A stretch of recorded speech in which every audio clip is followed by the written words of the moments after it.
feeling good, can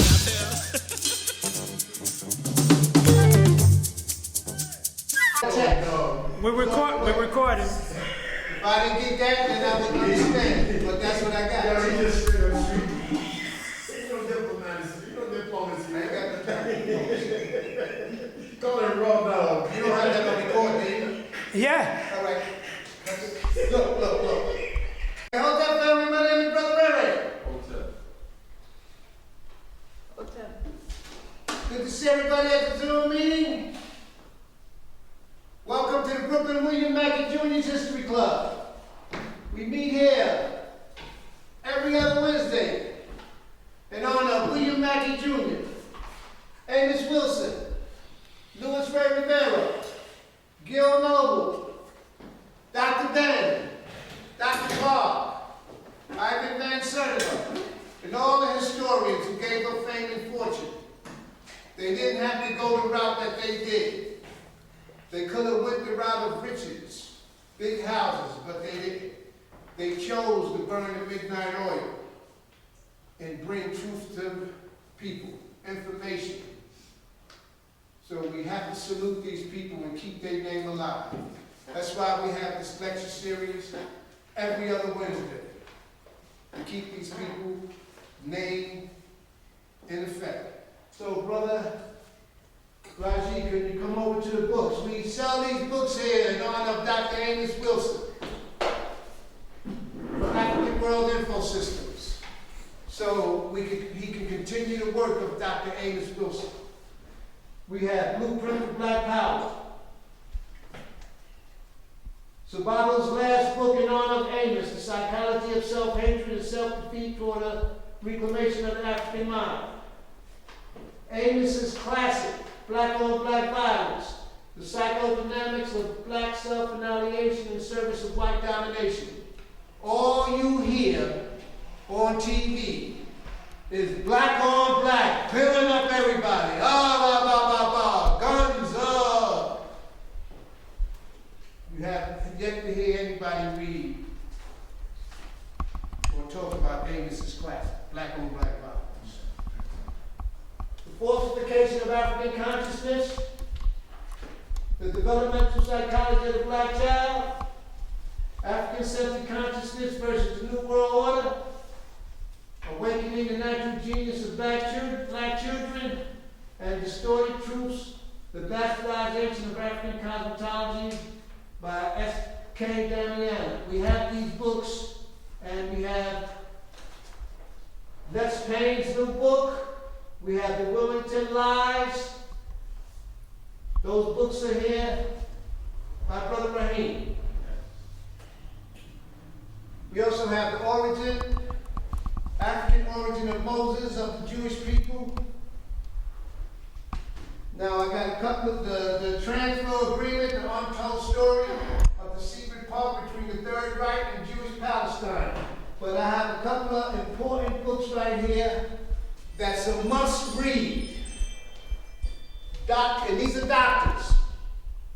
Dr. McCullough, The Truth About COVID-19, Exposing the Great Reset, Lockdowns, Vaccine Passport, and the New Normal. This is a bad book. And this is the Coupe de Ville right here. The Real Anthony Fauci, Bill Gates, Big Pharma, and the Global War on Democracy and Public Health. Robert F. Kennedy, bestseller on the Times. Excellent book, you can get it on Amazon. This brother happened to meet Dr. Scott Whitaker and Joseph Fleming. Medicine, the causes and solutions to diseases, malnutrition, and the medical sins that are killing the world. Excellent book. He's out of Atlanta, Georgia. I'm going to make a few announcements. We also have Dr. Ben's Black Man of the Nile. And he did this book and there was no computers. So you know he burned the midnight oil for this one. Okay, I'm going to name a few current events. Tomorrow, Thorough Black Talk. Keisha, Tad, and Ashe with Brother Blacksmith. Facebook Live, that's at 8 o'clock. Also, on Saturdays at 10:30, Blog Talk Radio with our Philly connection, Sister Empress Chi, Sister Filet. That's Blog Talk Radio. You tune in to Blog Talk, type in Empress Chi. You go down, scroll down, New Day Resurrection, and the program comes on at 10:30. Also, every Monday on Kelmanti Live, Sankofa Revolutionary Radio, WS5PL 95.1 FM on an African perspective out of Birmingham, Alabama. Excellent program. That's every Monday with the Irritated Genie. Also, on Saturdays at 12 o'clock on TuneIn Radio, State of the City with our brother out of Baltimore, Brother Darren Muhammad. Also, he comes on Saturdays at 12 o'clock, Saturdays at 12 o'clock, and Thursdays at 7 o'clock on Facebook Live. That's our brother Darren Muhammad coming out with information in Baltimore. That's WEBR 1590 AM Glen Burnie, and on Instagram, Mohammed the Cannon. Excellent program.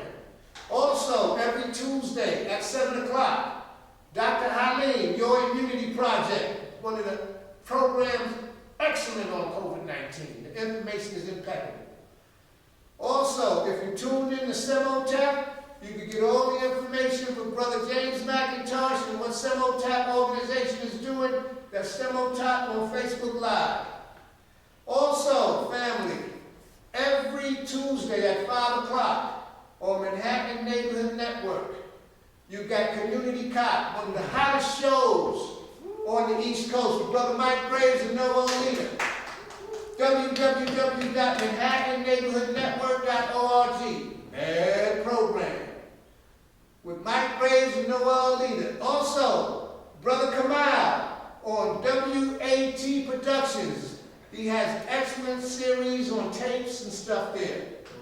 And if you want to help the Brooklyn William Mackey Jr.'s History Club, I got my Cash App in the chat. You can view all of the lectures from the Brooklyn William Mackey Jr. History Club on YouTube. You can view all the lectures of Community Cop on YouTube, Community Cop, and Brooklyn William Mackey Jr. History Club, except for the 2 lectures that Dr. Lewis did on COVID that they banned. I have those on hard copy.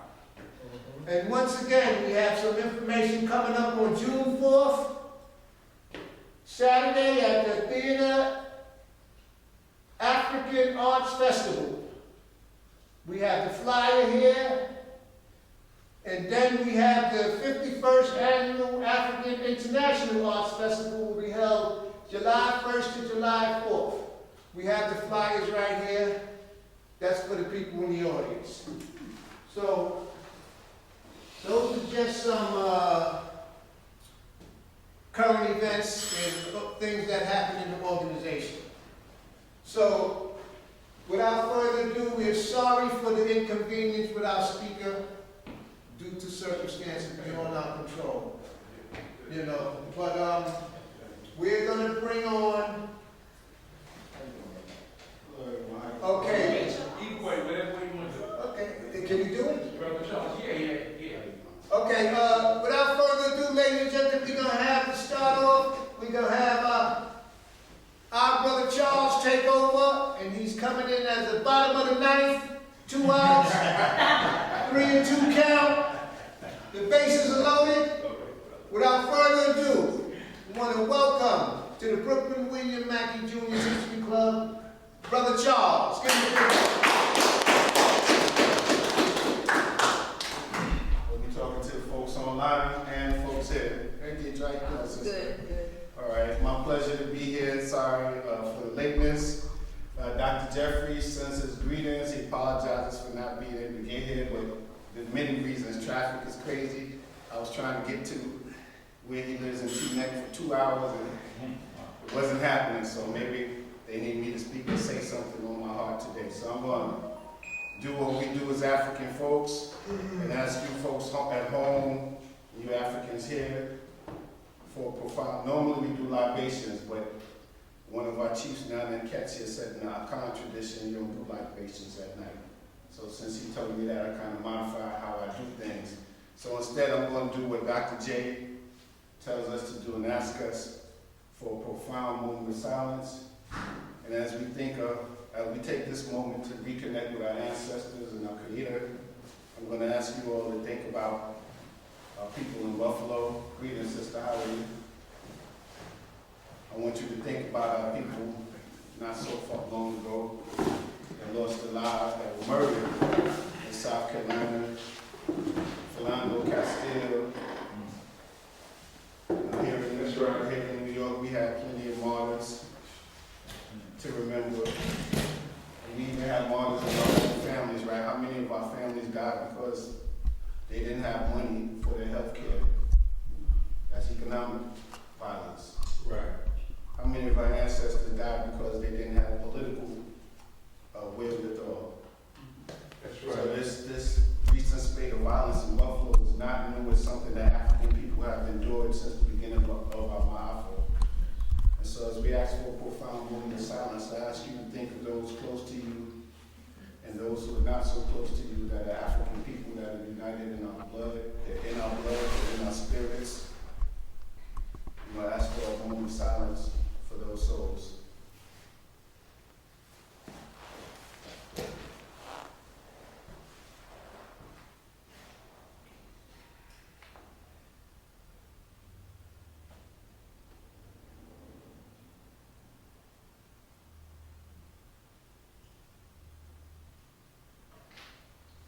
Thank you.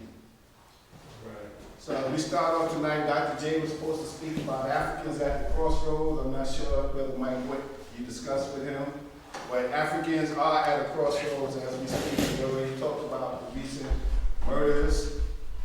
We already know about Ukraine. Most of us don't know that Ukraine is the breadbasket of Eastern European and Russia, and a lot of their food, a lot of their crops go to Africa. So that's affecting Africa, even though we don't necessarily recognize it, because it seems like it's white on white violence to us. You know, it doesn't have anything to do with us, but it affects us because food is international, water is international. In Egypt, Ethiopia are fighting over water. The Nile River are squabbling and not physically fighting. Eritrea rather, and Ethiopia are fighting, right? There are multiple conflicts in the Sudan. The Arab North is fighting against or destroying. They're not really fighting. It's not a fair fight. They're destroying the southern Sudanese, the African people. That's right. So Africa is at a crossroads. China is well on its way in its plan to make a new Silk Road that encompasses not just Africa, not just the rest of Asia, it encompasses Europe. And knowing the Chinese like I do, they probably have some plans for the U.S. too. We know they own a lot of real estate here in New York, right? That's right. And that affects us as Africans here. So Africa is at a crossroads. Now, I'm not the man that has all the solutions, but I have some ideas. And I know that Pan-Africanism is the way to go. Dr. J tells us Pan-Africanism will perish. Yes, sir. Pan-Africanism will perish. So Dr. J don't usually ask questions, but when I do a presentation, I make it more like a workshop, because my training is as a workshop facilitator. So I'm going to get you all involved, and I want to ask you, what's your understanding of Pan-Africanism? The gathering and togetherness of African people.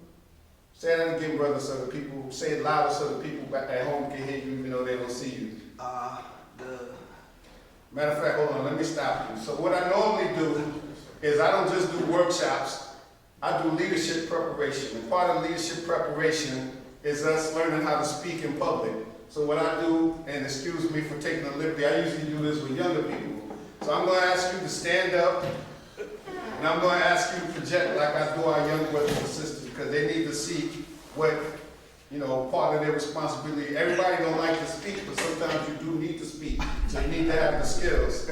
So brother, turn that towards him, and I want you to ask the question, what is your understanding of Pan-Africanism?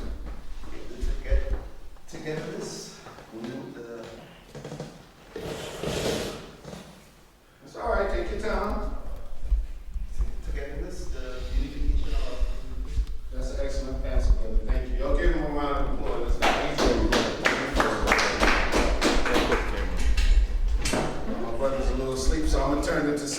procedure. I'm gonna ask you. You want to pass? Okay, we can pass. You don't have to be on camera if you just want to stand up for the folks here. No? All right. It ain't easy getting people ready to move. Brother, what about you? Would you care to give an answer? What about you, Vinny? Oh, I thought he was asleep, so I Nah, didn't. he is. So, brother, you want to give your answer? What do you understand as Pan-Africanism? I don't know what it is. Okay, that's an honest answer. And some people don't know what it is. They hear it's a pretty sounding word, right, Brother Mike? But everybody don't know what Pan-Africa or have an understanding of what Pan-Africanism is. Would anybody else like to give an answer before I call on Big Mike, because he know he's going to get called on? Go ahead, brother. Go ahead, brother. I'm just waiting for other people to speak. Come on, brother. We ain't, don't wait for But you nobody know, else to so Mike, speak. you know.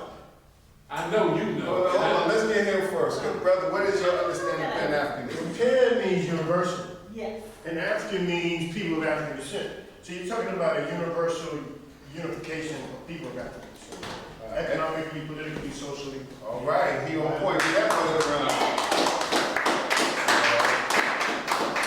And my sister, you raise your hand. I love that. He said it, basically. Okay, you have anything else to add to that? I was gonna say it's concept, well, like, I have No. it wrapped. Oh, okay. All right. So I'll pass you on No, that. no, no, no. I would otherwise. Okay. So, I just think it's more conceptual, even though we're working in spots here and there, but because of the lack of consciousness or fractured consciousness, as Dr. Joy and Dr. Moses would say, it's not as it should be. Because we see other peoples like Pan-Asian or more so the Pan-European alliance and how they work with their NATO alliance. And our African alliance or Pan-Africanism is still at that more infant stage than where it should be because of all underdevelopment and assassinations that took place of our leaders here and on the continent in the Caribbean. So we've been set back. But I think it's still yet to take off. All right. That's an excellent. Give it up.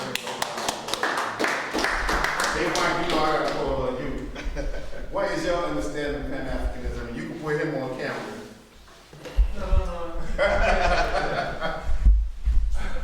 Let me just say for the record that I agree so much with what you said because it's a concept. I wish it was just strictly culture. We could say that's a clear part of our culture. But we've always had Pan-Africans. Long before Dr. Clark said that. Now, it's a salient point to say Pan-Africanism will perish, which means if those are the two choices, then right now we're perishing. And there's an understanding that that's why we're in the situation we're in. We have leaders that are against Pan-Africanism. We have very prominent leaders, well-known, face recognition. They have a forum. Don't drop no names. Don't drop no names. I'm not going to throw names down. And if I do the names, it'll be me, not you. Oh, I'm not worried about that. Okay. So we're talking about a concept, as the sister, alluded to, a concept that irrespective of where we were born, irrespective of where we currently reside, irrespective of what your standard of life might be at any given time, it is the belief that we are one people, that have one history, a similar history, a similar culture, a similar beginning. We have, so that concept of unity should be strong with us because we have a history more unique than anybody else on the planet. The closest to it might be Native Americans. But since our tragedy, one can argue that it goes back several thousand years, or you can argue that this last 500, we have been under such an assault from Arabs, from Europeans, and then you pointed to, on the very continent that we come from, all the various attacks that we're receiving from people that, we are hoodwinked oftentimes by just whoever says Assalamu alaikum. And many of us adopt Muslim names thinking that somehow we're African-centered, but we're taking Arab names. So I would just say that just the belief in a common history, a common culture, and a call for unity among us, that's what Pan-Africanism is. And when that becomes the lexicon, when that becomes the need and that desire for all of us to embrace that, we can definitely find, we can have unity without uniformity. But at the foundation of all of that is Pan-Africanism. We have to identify that we have a common history, whether we're rich or we're poor, whether we're indoors or outdoors. We have to realize we have that common history, and that's just critical. That's why Dr. Clark made that it's either or. You know, if you're not a Pan-Africanist, you're literally, then what are you? You're playing with yourself. Because you know you will be a tool of the enemy. You know, who said that? I think it was what African?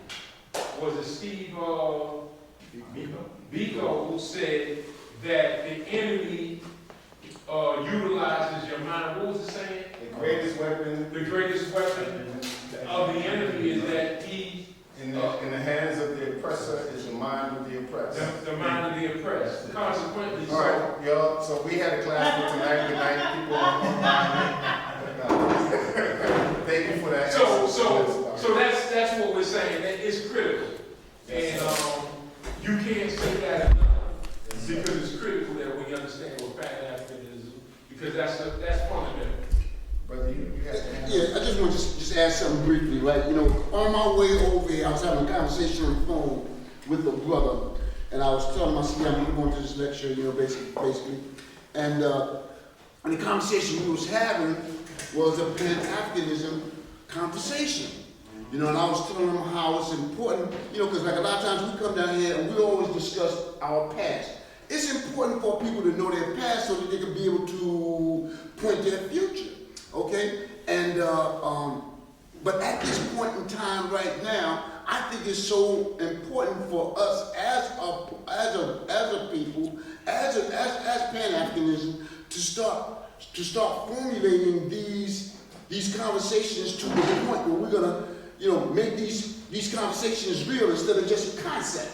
Right. You know, where we can start pointing to the young ones and start saying, well, listen, the reason why we're doing this is so that we can start harnessing that power that comes out of Africa, that flows in our veins, so that we can start, you know, taking this thing back for us. You know, because we sit there being ruled by this 1% of those Europeans, and there's billions of us.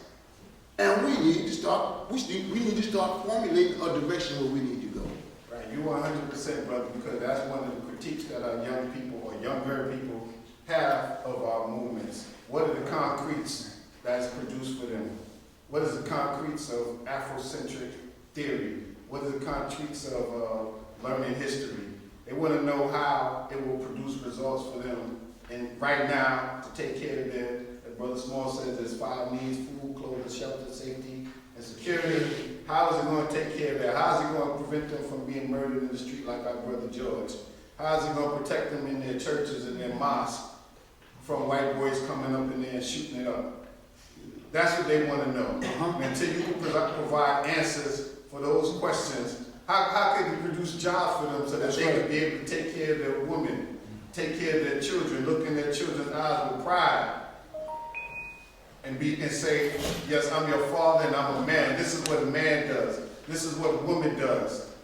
You know, this is what our children want to know. So until we can answer these questions for them, when we talk to them about history, when we talk to them about Pan-Africanism or Afrocentrism, as Dr. Clark told us, African-centered thinking, they want to know what it can produce for them in real results. So we're going to talk about some events that I mentioned to Brother Mike, that everyone here, everyone online will be able to participate in to try to produce some results for African people. Sister, you have to add on? Yes, I was going to add on to something Brother Mike said. I think we think that Pan-Africanism should be organic, but like other things, I think the education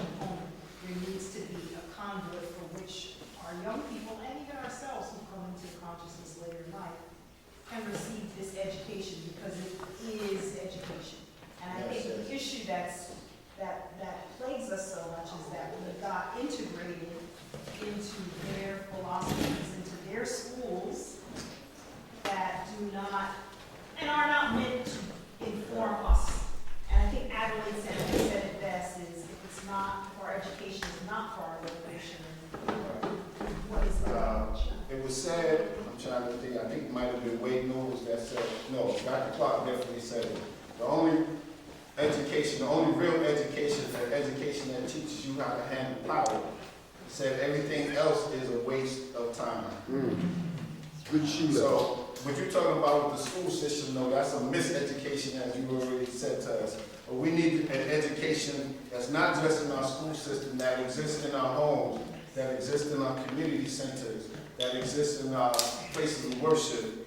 Dr. J, when I first got into the Sons of Africa, he had a 50-week education course in Abyssinian Baptist Church, in Bethany Baptist Church.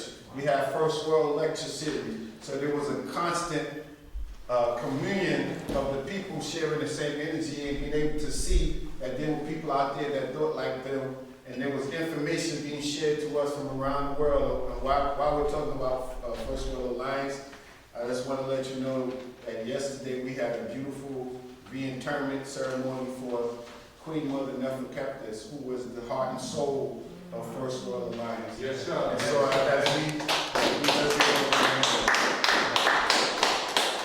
so when we think of her, we think of Bill Jones, and we think of Mother Franklin, Mother Melvin Franklin.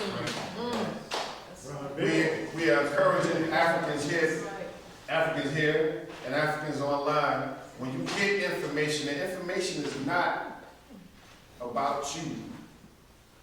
The information is not just for your personal well-being and self-reaffirming.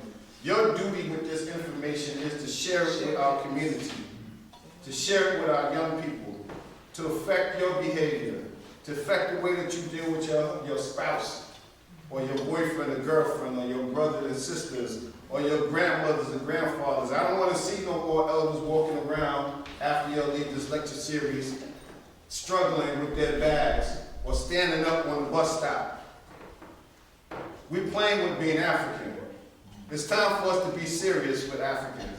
They have this thing, for instance, CP time, and we make fun of it and we talk about it, but you have to have a deeper understanding of what CP time is. So what I mean by that, in the African tradition, if I'm walking down the street and I see an elder, I see Big Mike, I am supposed to stop and greet Big Mike and talk to him as a human being and interact and make sure that he's all right. Make sure that he's not suffering. Make sure that his family is good. And whatever time that requires is, hey, that's just the time that it requires. Because that is a sign of respect of his humanity. And so yes, African people can be late. Not because you woke up late because of the alarm clock or whatever, but that CP time, that African time that we have, that everybody knows us for, has a deeper root that we need to return to. So anyway, I got here late, so I want to make sure I introduce myself properly. My name is Brother Charles Mitchell. I'm also known as Brother Asukili. Asukili is from Tanzania. It means the Lord. I saw two meanings for it. The Lord has blessed me, and the Lord has washed me. And I certainly feel blessed. I certainly feel that the Creator has washed me with love and experiences that other people may not have had the blessing to have in their lifetimes. Yes, sir. From my grandmother, I'm going to say her name, Beatrice LeBrun, a.k.a. Beatrice Beaton, that's her married name. To my mother, Brenda Joyce Beaton. To my father, Charles Vernon Mitchell, Jr. Y'all don't be using my government name because I'm the third. To my grandfathers, John Beaton, Charles Vernon Mitchell Sr. To my great-grandfather, James LeBrun, who was one of the only black people in his town in Richmond County, South Carolina, that was on in the governmental structure, respected by black people and white people. So much so that a white man said, I hear stories as I grew up, a white man said something to my mother. You know, we had this tradition of going down south in the summers. My mother and her brothers did it. Me and my sister did it. I don't know if they're doing it today, but we need to return to that because that reconnects our young people to where they came from here in the States and to their elders. But anyway, she was walking they have a little strip that's like the market area with stores and stuff on the drugstore. And a white man said something to her. And she came back home. And I don't know if it was that day or another day. The white man came back to my great-grandfather and apologized for what he said to my mother. I was like, what? My cousin, El Son, who was one of from 15, 16 years old, was with Father Allah, the Nation of Gods on Earth. He told me the same thing, you know, sometimes the boys go down south when they get in trouble, or the family don't want to send the boys down south with New York attitude. And he said they was ready to lynch him, and they would have if it wasn't for my great-grandfather and my I guess you would say step. We don't really use step as Africans. Right. My biological great-grandmother had passed away, and he remarried. And his wife, come to find out, his wife was the midwife for that county. Wow. And so she gave birth. Another reason they didn't lynch my cousin is because she gave birth to most of the white boys that wanted to lynch him. And so we need to learn our family histories, not just the facts and figures that are general. You need to learn your family history because that's what's going to give you the strength to deal with these crackers and these Asians out here on the street. Yes, sir. So just as you get digging into the Dr. Clark and the Joseph Ben Yakin, dig into your family histories and then share them with our young people, because the madness that our young people are experiencing is because they don't know who they are. Some of them are literally killing their cousins and brothers and sisters because, you know, Papa was a Rolling Stone in some cases. And we don't know who our brothers and sisters are. I live, true story, Mike. I lived on Hancock Street between Malcolm X and Patchen. Back in the days, Malcolm X was called Reed Avenue. Reed Avenue. I lived right across the street from my cousins for 19 years and didn't know they was my cousins. And down the block, there was another cousin, 3 cousins down the block. Right across the street from them, didn't know they was my cousins because I didn't know my father's side of the family. And so I think if we learn our family histories, even that will help with some of this violence and the way that people think about each other. Back in the 60s and 70s, they called each other brother and sister. That's right. Well, quite literally, we are brothers and sisters and cousins. How you know, brother, by the way? It just dawned on me. Why you sitting back there, not next to her? She mad at you or something? She said she got it because she said, "Where's he at?" So she came to the door. They're not supposed to be sitting next to each other. Why don't you go sit next to your husband? It's a timeout. I'm gonna leave that alone. I'm gonna leave that one alone. But we need to learn our family story just as we learn in history in these books. And that family story, as I said, is going to edify us. It's going to strengthen you. It's going. Do you know what it feels like to know that my great-grandfather has such respect? I mean, he taught us so many things. My cousin would always tell me one of the things he taught them, and I see it in my grandmother because she was, my grandmother, everybody called her Aunt B, whether they was her cousin or you know, her sister's children or whatever. Everybody called my grandmother Aunt B. And she knew everybody. She could tell you, oh, that's Jesse May's son. And that's his son. And she could tell you all the connections in the family. We need to know the people. There are people in all of our families that are like that. There are people in all of our families that are like that. We need to get that story and get it recorded. And like I said, share it with our children. But Pan-Africanism will perish. So Pan-Africanism, Pan meaning, oh, hold on. Let me backtrack. I didn't finish my introduction. So my name is Brother Charles Mitchell. I'm a son of Africa, as many of you know that are here. I'm also the New York State Deputy Coordinator of the Pan-African Federalist Movement, which is working by the end of this decade to have one united African state on the continent with citizenship, repatriation, and other rights for us here in the diaspora. I'm also a member of the Malcolm X Commemoration Committee, which a few of you will probably know has been working to not only tell us the true story of Malcolm X, but also those spiritual sons and daughters of Malcolm X who are our political prisoners. And thank God, in the last, I've been in it about 17 or 18 years as a member, but in the last 10 years especially, we've gotten almost everybody between us, the Jericho movement, and years put in personal campaigns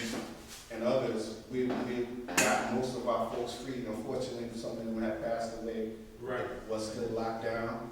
We just recently, Sunday after Cody is free, so let's give him a round. Our brother Marshall Conway down, I think he's in DC area, he is free. If the Africa family, most of them were free, I think it might be 1 or 2 still. Just Mumia. Like, just Mumia is still locked down. And Mumia is connected to the Africa family because he was the only journalist that was telling their story.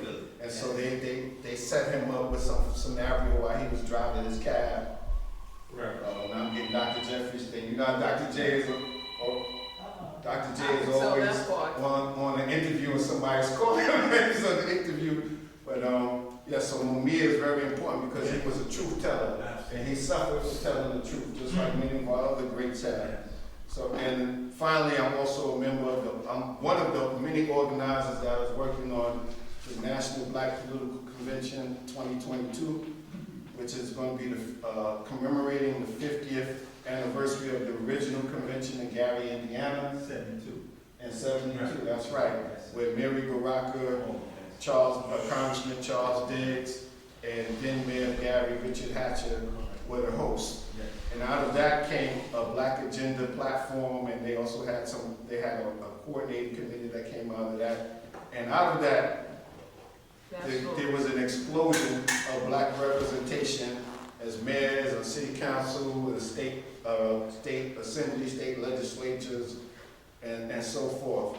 So we hope that this convention coming up in Newark, which is going to be hosted by Mayor Ross Baraka, the son of one of the original hosts, and Mary Baraka, is going to be Mayor Chokwe Antar Lumumba, son of Chokwe Lumumba, a former lawyer, great lawyer who was the mayor just before him, before he died.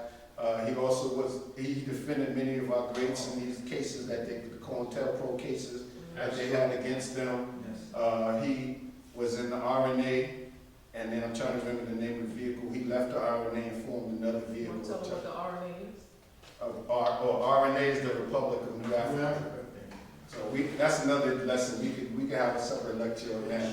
But so Chokwe Antar Lumumba, Mayor Chokwe Antar Lumumba, Mayor Ross Baraka, and posthumously James Ntume are the hosts. James Ntume died in the middle of our building, and we acknowledge that ancestors are always with us and present. So it's not like he died.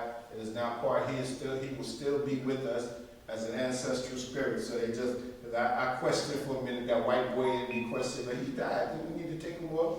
But no, he's an ancestor. We have to understand that the ancestors are part of every process, everything that we're going through in our lives. And that's why he remains still listed as host, even though he's transitioned to the ancestral realm. And so I'm going to give you more information on that later on, but that's my brief introduction for those who may not know who I am. So back to Pan-Africanism. Pan, as the brother said, Pan, the etymology of it is world, African. That's self-explanatory. African is any descendant of the continent on the planet that's a descendant of the continent of Africa. So we're talking about a worldwide peoples because we're everywhere in the world. We're in Australia, we're in Melanesia, we're on the African continent, of course. We're in India, we're in China, we're in Japan. There are African people all over the world, and they all have, they may be expressed differently, as Brother Small said, because of the ecology. The expression is different, but just like we eat collard greens here in the United States, they eat cassava leaf in Liberia. They eat callaloo in Trinidad and the Caribbean. Right, and they're prepared mostly the same way. They chop it, they wash it, chop it up, mix 1 or 2 meats with it. And I love the way that the Liberians make cassava leaf because they throw some chicken and fish in there, and then they make a nice big pot of rice, and then they get down to that rice and they be fighting for what they call crust, which is the little round part that around the bottom that's shaped. The bun. That sounds familiar to you? That sounds familiar to you? African culture. In some places they may drink hibiscus tea. In some other places they drink sorrow. But it's the same thing. That's right, give it up for sorrow. That's one of my favorite tricks.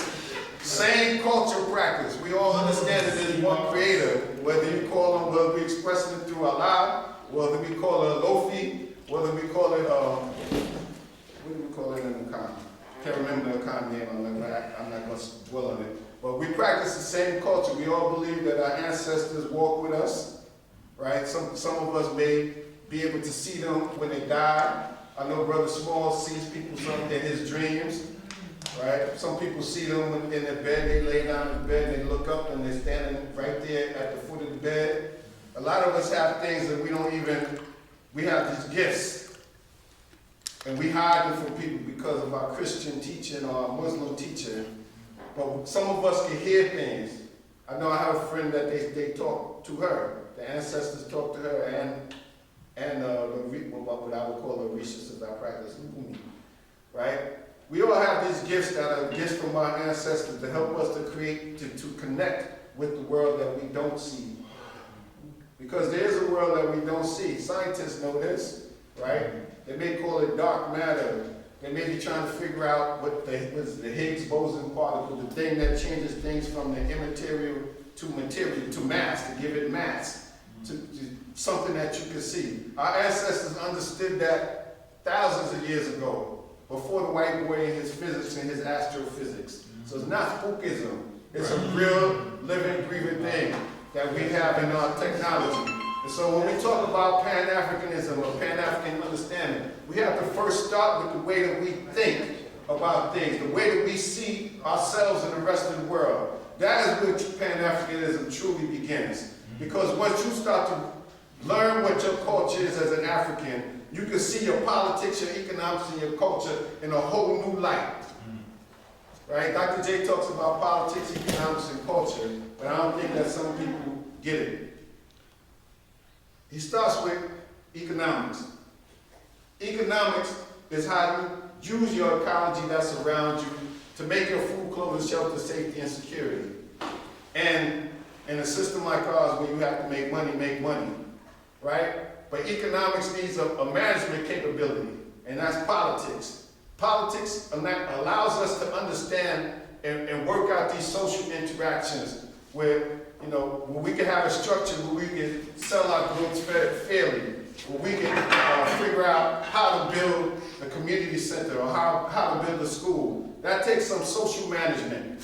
That's what politics basically is. It may go into laws and other things that are written down in books, or it may just be a common understanding, or it may be expressed when the people sit around in a circle and everybody gets to have their say and work out what the problem is. It may be expressed as the Akan do every year when they start their new year. They have a process with, I believe it's called a quasi-guide, where if there's a grievance, you don't carry a grievance that you have against the next person into the next year in that energy.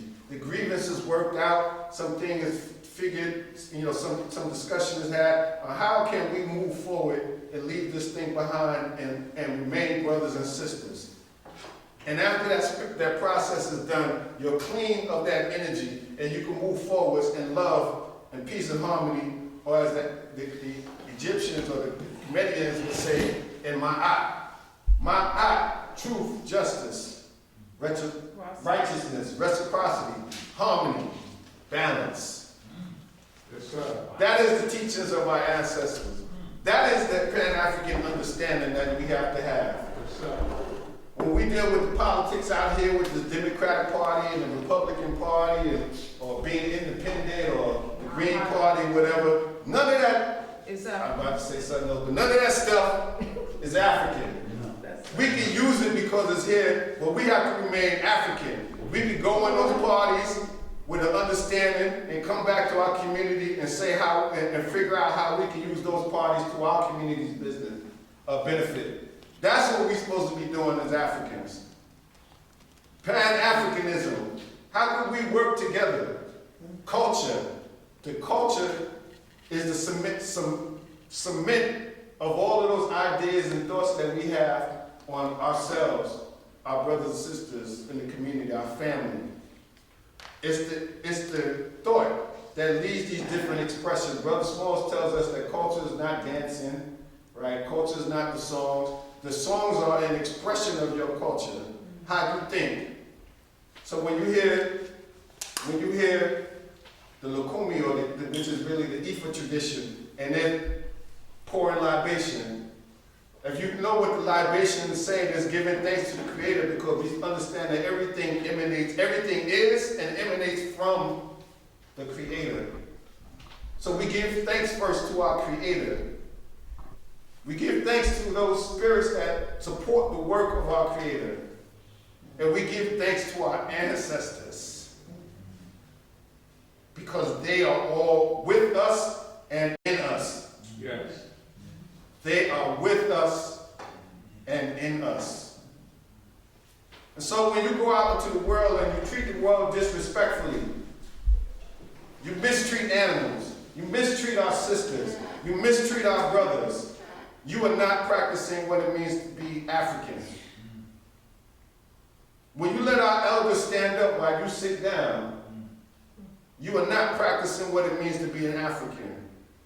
When you walk past our young people and talk dirty about them and say they don't get respect, you are not being an African. Because the African part of you will tell you that these young people need love. These young people are not being respectful because you have not been respectful to them. You have not protected them. You have not made sure that they have their food, clothing, shelter, safety, and security. So they express back to you what you've been given to them. So when you tell another person that's not my child, I can't say nothing. Or when you tell somebody as a mother or father, don't you tell my child to say nothing. You are not acting in the best tradition of our ancestors. Because every child, I don't have no biological children, but every child is my child. I can't walk past children black children calling each other nigger without stopping to talk to them about that word. Without stopping to talk to them, to ask them, do you ever hear any Puerto Rican people call each other spick? That's right. Do you ever hear any Polish people calling each other Polak or Wap or Italians Wap? No, you know why? Because they have respect for their people. And every time you call somebody that's supposed to be your friend, or actually your biological brother or sister nigger, you destroy them, but you also destroy yourself. Yes, sir. We are here to build each other up as humans and support each other while we're here in the physical form, as well as learn any lessons and do any particular missions that we have, that we agreed to come into this form for. But you have to be African to have that understanding. Yes, sir. You have to be African to have that understanding. So where are your African minds, black people? Are you out of your African mind? Who used to say that? Well, that's something that was being used to say, or somebody in this world. Mother Kafka. Are you out of your African mind, African? And if you're not out of your African mind, we have to make a change. This time is demanding change and rapid change. The technology is moving fast. Events are happening faster than ever. It's time for us to take all the work that Brother Greg Carr, he gave a magnificent libation yesterday. I was for Mother at the graveside. I was like, wow. You know, I've heard some great libations. Dr. Jeffries and can give an hour-long libation and take you through the whole sweep of African history. Brother Smalls gives a good libation. Our brother Dr. Akil Kofani gives a good libation, right? But the libation that he did too, because he is the first libation where I heard people call on the freedom fighters. And you know, we talk about a lot of people talking their libations about the history, the African origin of humanity, the African origin of civilization. They talk about the Ma'afa and people being taken. And he reminded us that we come from a tradition of freedom fighters. See, they want us to think that everybody was kumbaya and the civil rights movement. And they don't tell us in the civil rights movement that they were the deacons for self-defense. They tell us a little bit about the Black Panthers, but they make them sound like they're crazy. They don't tell us that a lot of the platform positions of the Black Panther Party were instituted by the federal government to shut black people up in a sense. You know, the free breakfast program, after school programs, free open medical clinics. I talked to a brother sickle cell treatment, that's right, and Lincoln Hospital. Matula Shakur had the Acupuncture. detox program. That one, and I want to Stop say, heroin. that's right, for the heroin addicts, and heroin is having a resurgence. So we need Aiding someone. relapse. Matula Shakur is out here now. There's a resurgence in our community of heroin use, along with Molly and all these other things that they've been promoting through our cultural, what's supposed to be our cultural expression.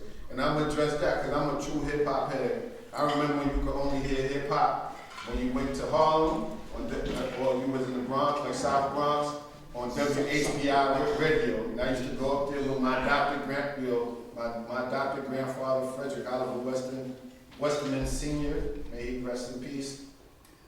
He moved in with his daughter when he got older, and I used to go visit him. This is a man that was closer to me than my biological grandfathers, who taught me how to fish, who taught me carpentry, how to sheetrock, how to spackle. He put me to work. He was a janitor of the building, and when I would come over to his house on the weekends, the building had two sides, 4 floors. I would go up to the top, sweep all the way down, sweep down the hallway, go up to the top, sweep down. I would clean the basements, I would clean the backyards in the summer, but he taught me how to work and how to make money. I would shovel snow. Back in the days, the boilers had a little water level on there, and you had to make sure that the water level was at this little red line. And so he showed me how to do it, and when I came over, he would, tell me to go and do it. So he taught me the value of working hard and gave me confidence that I could, and how to work with my hands and my body's abilities. But when I went over his house, that's when I started listening to WHBI. And I was like, what is this? Because we couldn't hear it in Brooklyn, because KRS has a story where he talks about you couldn't hear no hip hop in Brooklyn because the dreads would go.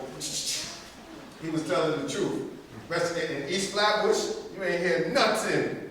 You ain't hear nothing but WWRL and what's the other? WLIB. Right, that's what you heard. You ain't hear no hip hop. You barely even heard WBLS. For those of you that know the old school BLS. But hip hop is, as it currently is not what it was. I called it cultural, and the reason I say that because I say cultural expression. True cultural expression is creation. It's not destruction. African, that's another concept of African people. African people could have built things that exist now, but better. Our structures, anybody want to know why? America has landfills. Do you see landfills in Africa outside of Europeans bringing their garbage there? Nope. We have found no landfills. Dr. Clark used to always tell us in Palmer and Colton, History of the World, 4th edition, I forgot whether it's in the preface or it's in the beginning. There's those different things, the introduction, preface, this or that. He always told me, and it stuck with me from the first time I hear it, while Africa was in its glory days and building, Europe had nothing more substantial than what archaeologists call kitchen middens, M-I-D-D-E-N-S. So I went and looked it up. What are kitchen middens? What the heck is Dr. Clark talking about? Kitchen middens are huge piles of garbage. But we don't find huge piles of garbage in Africa, do we? I don't know, y'all tell me. Some of y'all may have read some of the archaeological texts. There's a reason that we don't have huge piles of garbage, because Africans understood that whatever you created must go back into earth. You must not bring harm to the universe. So when Africans build, instead of air conditioners, if the wind is going north to south, they build the house at an axis where the wind could go through the house and cool the house. And you don't need some freon and electricity and whatever else is in the air conditioner to cool your house. That's an African understanding of science. So we have to go back and rethink everything that we think we know about what it means to be African, about what it means to be Pan-African. Politics, economics, and culture. I don't have all the answers. Maybe we could do a workshop on how we should move forward with our politics, economics, and culture. How we could get real culture expression in hip hop again. Because in my generation, hip hop, they talked about the streets, right? The message, don't push me, cause I'm close to the edge. I'm trying not to lose my head.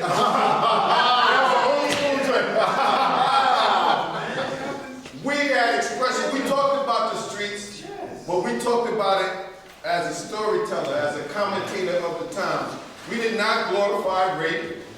We did not glorify drug use. Say the dope fiend, shoot the dope. Right. We talked about what was going on, but we did not glorify it. Now there's glorification of drug use. Now there's glorification of giving our sisters Molly so that we can have sex with them. That's not culture. So when we talk about the so-called hip-hop culture and the 4 elements or 5 elements, fashion, graffiti, MCing, DJing, and b-boying. When we talk about the 5 elements, and I would add fashion too, because hip-hop had a significant shaping on our fashion. When we talk about that, we have to rethink how we create those things as African people. Originally it was breakdancing. What you say, bro? Originally it was breakdancing, graffiti, and rap. MCing, or now they do battle. This stuff they do battle rap now is very disrespectful. I don't know if you know. Originally in the South Bronx, that's how it started. Right. That's how But it that started. rapping was like It braggadocio. was called hip hop. It was like braggadocio. You know, I'm so fly. I'm this something. You know, and you might play some dozens in there, but you wasn't destroying the person and talking about shooting them in their face. And so when I see the battle rappers out here now, it really disturbs me because I know what it was versus now what it looks like to our young people. So we have to come back to our hip hop. We have to go back in our R&B. Higher infinite power. Right? Are we talking about Eric Roberson R&B? Are we talking about R. Kelly R&B? Right? No. Feeling on your booty, booty. Are you talking about, sister, I love you? I want to build something substantial with you. I want to have some children with you. Motown, Stax Records. Right. TSOP. Right, some class. TSOP. Now some people would say, Charles, Brother Charles, you know, we were always talking about stuff. Benny the Moocher and stuff, they talk about the illusions, the cocaine use and all that. Right, we did have some of that, but we wasn't glorifying that stuff as a wholesale culture. And in fact, the larger culture that was still in the churches was telling us that music, not to listen to that music. They called it devil music and other stuff because they understood where it leads us to. It leads us to 10 minutes. 10 minutes? It leads us to, well, I'm not worried We're about gonna that break, right no, we're there. gonna break, well, and then eat some. We normally break it and have a snack, a Oh, quick snack. I ain't worried about no snack. We already late, so y'all can go get a snack if you want to. Just tell me how much time I have to talk. You know, how much time I have to speak to y'all. That's what I'm worried about. I'm worried about getting to your spirit. Y'all can go eat if y'all want to, because, you know, I spend a lot of time trying to get Dr. J, and I know y'all sitting here, so y'all need food, but you also need food and food. Yes, sir. Yes, sir. So that's what I'm worried about, the food. And Dr. James, if he's watching this, he's gonna say, what, Reed Charles? Talking about the spirit? But yes, I ain't been around him for 30 plus years for nothing. I understand that there's a higher mission, right? So we have to reshape what we call politics, economics, and culture, right? So how can we do it, fam? How can we do it? Well, let me ask y'all. How many of you are here, and you can show by raising your hand, how many of you here are part of an economic, political, or cultural organization?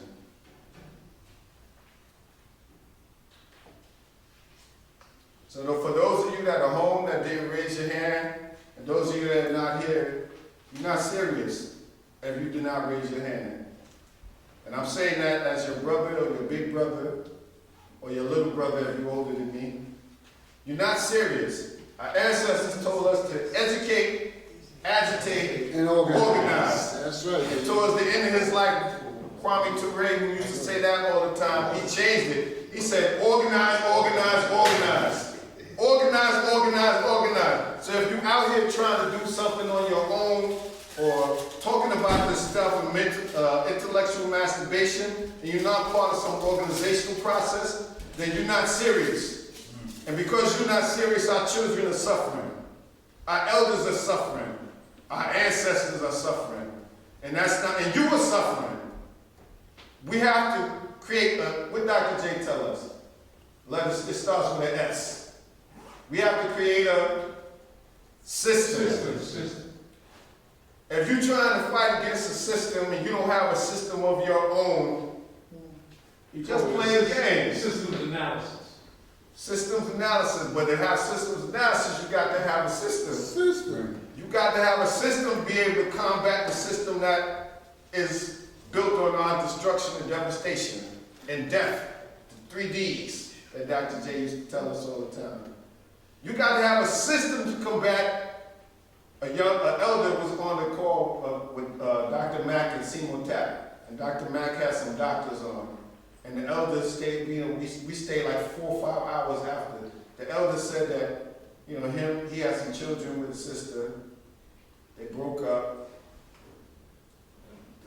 The son is in the school.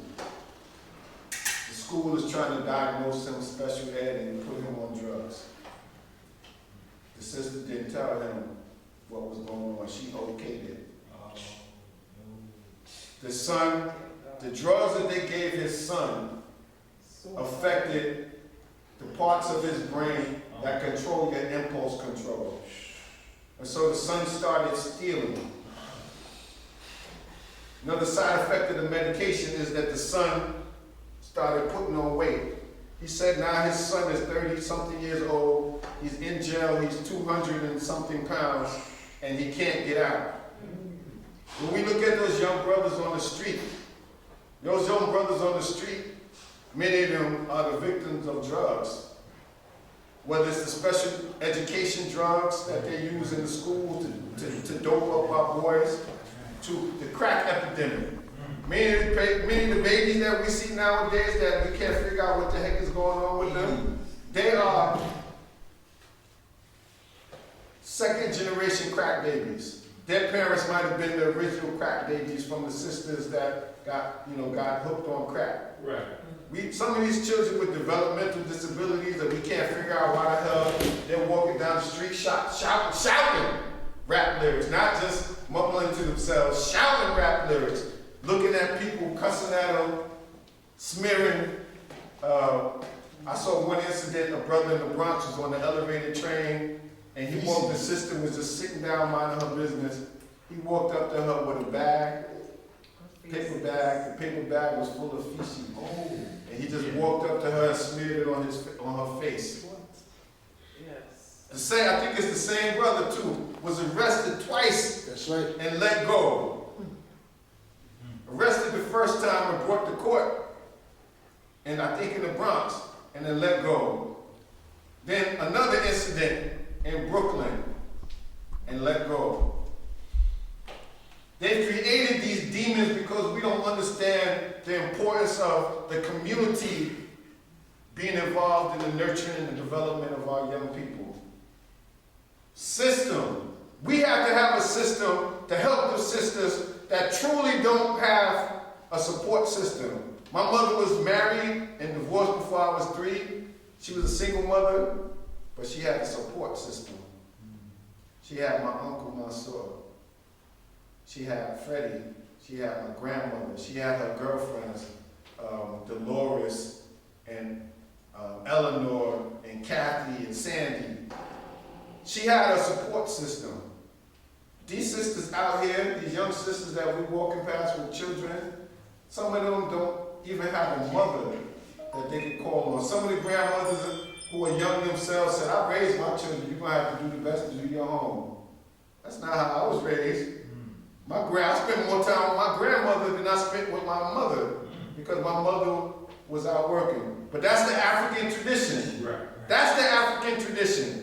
Folks from the Caribbean that came here that left children back home with their aunties or the grandparents. That's the African tradition. The Africans on the continent that went the Windrush generation, that went from Jamaica and went from Ghana and Nigeria to Europe to make money to send back home. Their children stayed with their family. There is no what they call nuclear family. There's no idea of a nuclear family in the African tradition. Right. So much so that I can't remember the particular languages. I looked up words for brothers and sisters and cousins family. And several African traditions, the language tells us the same word for brother and sister is the same word for cousin. The same word for brother is the same word for male cousin. The same word for sister is the same word for the female cousin. Because there's an understanding that's beyond who just mommy and daddy is. In the African tradition, when you do rites of passage, it's not the father that brings his son through the rites of passage program, it's the uncle.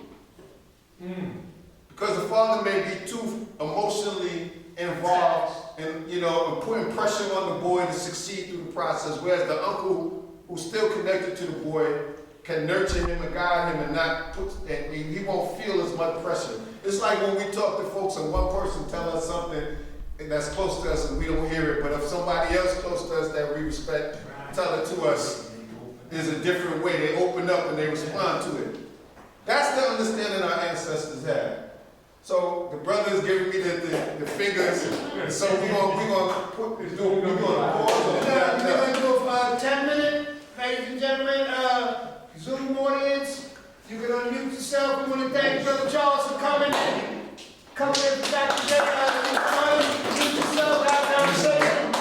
Audience, come in and get some Brooklyn Mackey's famous soup, and we coming back in 10 minutes. You like your soup? Come on, Charles. All right.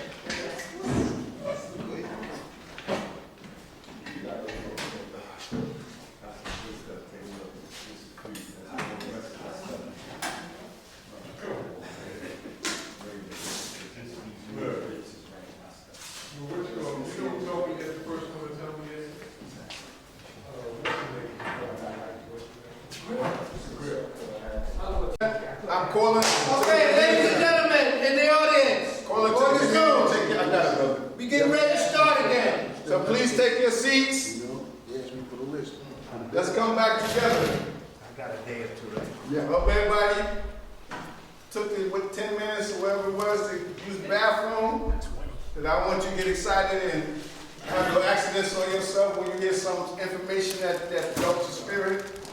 I hope you got some food in your belly if your stomach was rumbling so that you can focus. And the Panthers told us that our children wasn't learning properly in the schools because they were hungry. So I want y'all to be hungry physically. And I want to fill your bellies, as we would say, going out with something for your spirit belly, your mind belly. So let's get back to talking about Pan-Africanism. But before we do that, there was a conversation on hip-hop. Hip-hop is not nothing new, but we need to understand that. Hip-hop is Jacko, who used to be a DJ on the radio. On the scene. Hip-hop is Frankie Crocker. Chief Hip-hop Rocker. is the Last Poets. Right? Hip-hop is Gil Scott-Heron. Hip-hop is John Coltrane. Hip-hop is the African warriors that used to be dancing, that folks know as capoeira now. All of that is hip-hop. It's a continuation of our tradition and the ecology that we were in and are in. Right. The thing for us to do is to figure out how to make it creative and life-sustaining. Not to be arguing over whether hip-hop is bullshit. Right? Hip-hop is a useful tool for our people if we use it properly. Creatively, culture, cultivate, growing. So we're not growing and we're arguing about whether or not we need hip-hop. We need to use everything, every tool at our disposal to keep our people, to bring our people together. There's no use of us arguing about that. That's intellectual masturbation. And it's not helping our young people. It's not helping our elders. So we're gonna argue. Let's argue about, okay, brother, I'm gonna go get the food and take it to Miss Smith tonight. No, brother, I'm gonna do that tonight. She says she wanna see me and I'm gonna see her. Let's argue, let's have an argument like that. Let's not be arguing about hip-hop, whether hip-hop is necessary or not. Y'all feel me? Yes, sir. Do y'all brothers feel me? Yes. No, I'm talking to the brothers that was arguing. Yeah, I feel you, man. I feel you. My apologies. No, I don't care. But that's cool. All right. Well, brother, I love you, regardless of whether or not, I don't know what your position was in the hip hop, I just heard the argument. But every tool at our disposal has to be used to lift up our people. Whether it's hip hop, whether it's R&B, whether it's rock and roll, whether it's just some classical music, or our classical music, jazz. Every tool. Our ancestors in the black cultural explosion. AJAS, we just had a big thing for AJAS. Our sister, Louise Dente, just did a magnificent documentary on AJAS, right, brother? He was there. Veronica was there, too. She just did a beautiful documentary on AJAS and how AJAS created the Grand Decimados, who cut all that perm and crap out their hair and walked the streets proudly with their, they didn't call them afros, as they said in the documentary. They used to call them naturals.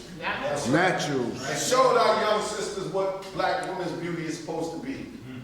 That's using our cultural expression. And then in the fashion shows that the Grand Decimados used to have, they had a session where they did theater, a bit of theater. And the people, you know, the actors, well, sometimes the models, sometimes some of the other members of AJAS, and they used that theater just like Mary Baraka used theater. In fact, I think one of their big productions that was a quick shot of the poster was showing, it was a play that Mary Baraka had written in. We got to use every tool that we have in this belly of the beast to remind our people who they are, to remind them that black is beautiful, to remind them to be black and proud. Mm-hmm. So let's not be arguing, family, about. This sounds like back in the days when Jawanza Kanjufu put out Hip Hop versus Mahat. He had some salient points, but I think he missed what hip hop, the potential in hip hop. There's a lot of potential in hip hop because it comes out of all of this. That comes out of the Angolan tradition. It comes out of the Yoruba tradition. It comes out of the brothers that wrestle. I forgot whether it's Central Africa or West Africa. It comes out of all of that. The bragging, it comes from the jelly tradition, the griots, telling the story of our people, telling the stories of our families. Hip hop is a continuation of that, but we have to put it back on path because the crackers have taken it and make it the rap industry. Adultery. And the rap industry is what's destroying our young people's minds. What's making Molly's and sipping syrup, which is codeine mixed with a beverage, a soda. Scissor. Right, sipping syrup is a big problem in Houston. Our brother Michael that was on the wire, he had this show on Vice, and he was showing different things like how carjacking gets into Africa, the cars are being sent to Africa. But he did a show on Houston and how big sipping syrup is in Houston. They got different strengths of syrup, and the cats who are the connoisseurs of syrup know that they got to get this type of codeine from, where to get it from. And then they mix it with different color sodas to get different flavors. And a whole culture around the destruction of the black man's mind, predominantly. The rap industry.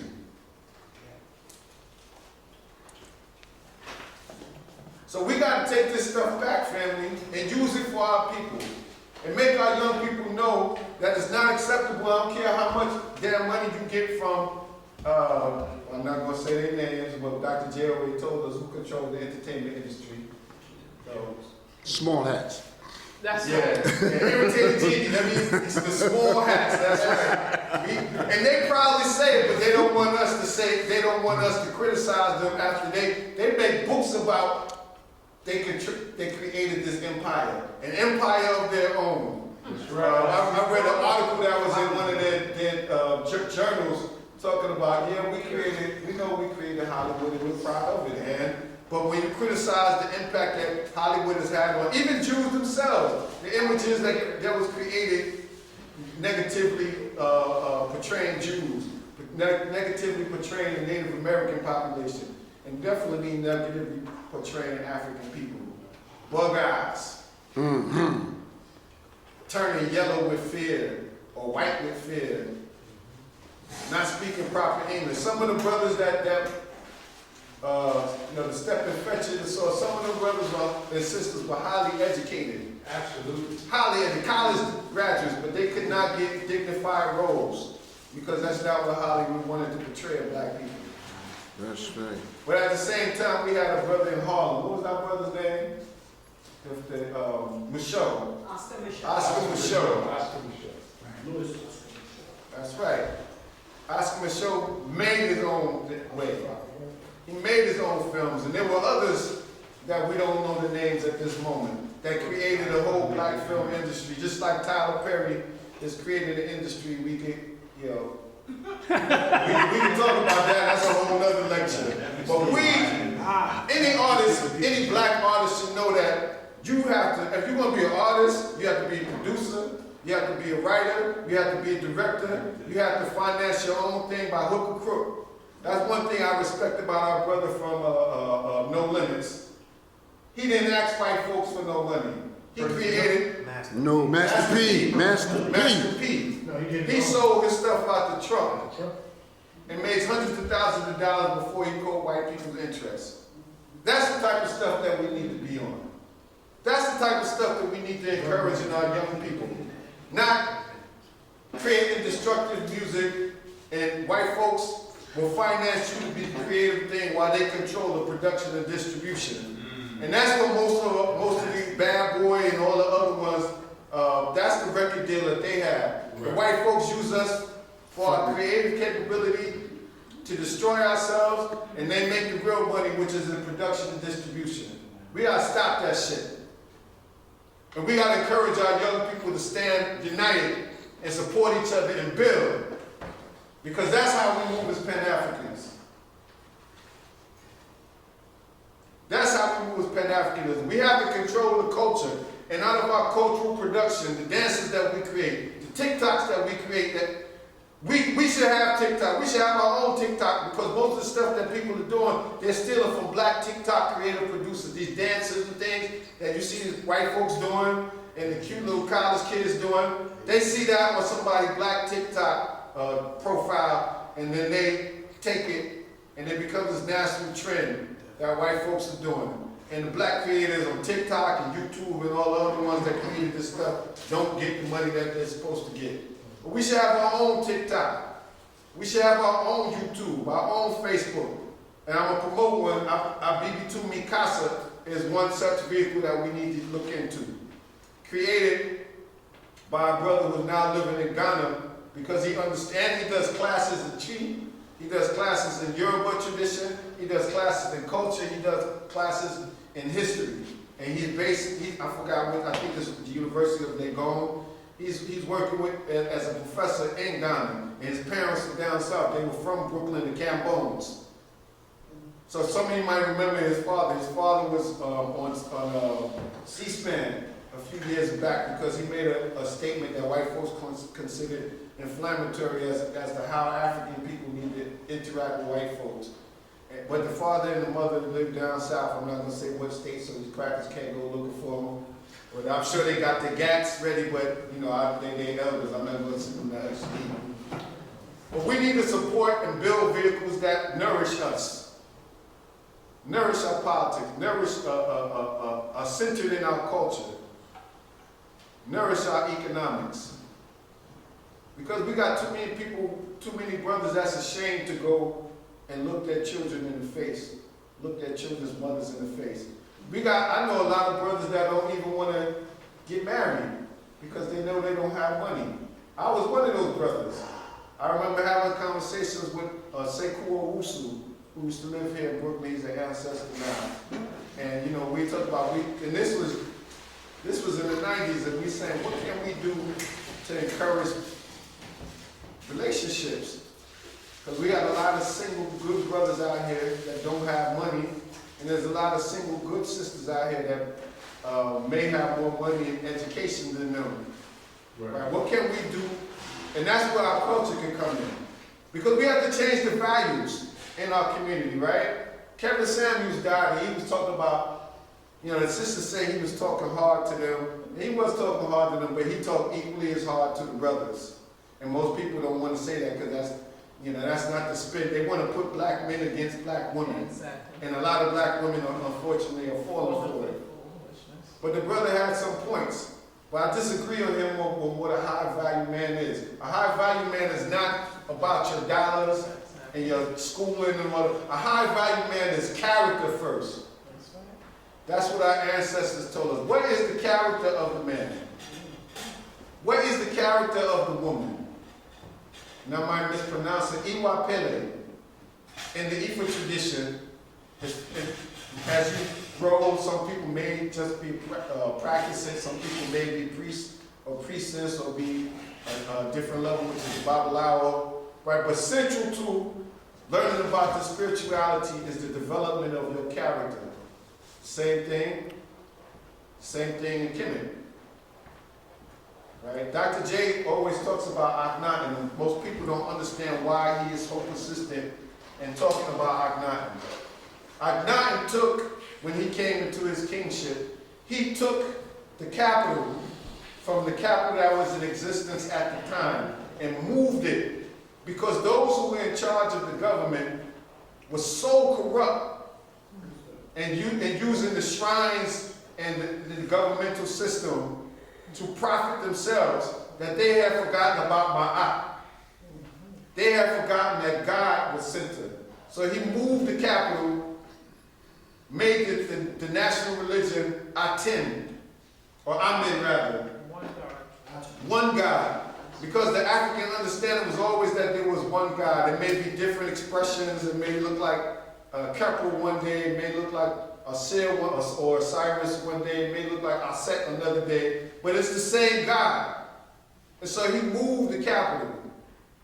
Then he died. Some people say they don't know. Dr. J calls the capital the new city of God. And so he died, and they don't know if there was some shenanigans about it or if he was ill. And that bears further study.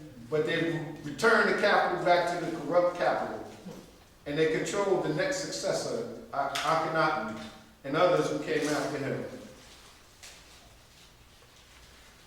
We have to control our process. We have to remember who we are. That we are, as Brother Small said, God having a human experience.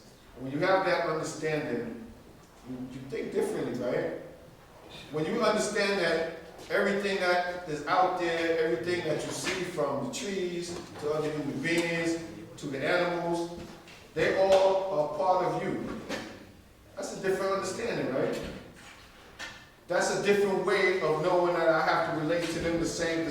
What our grandparents tell us, treat other people like you want to be treated.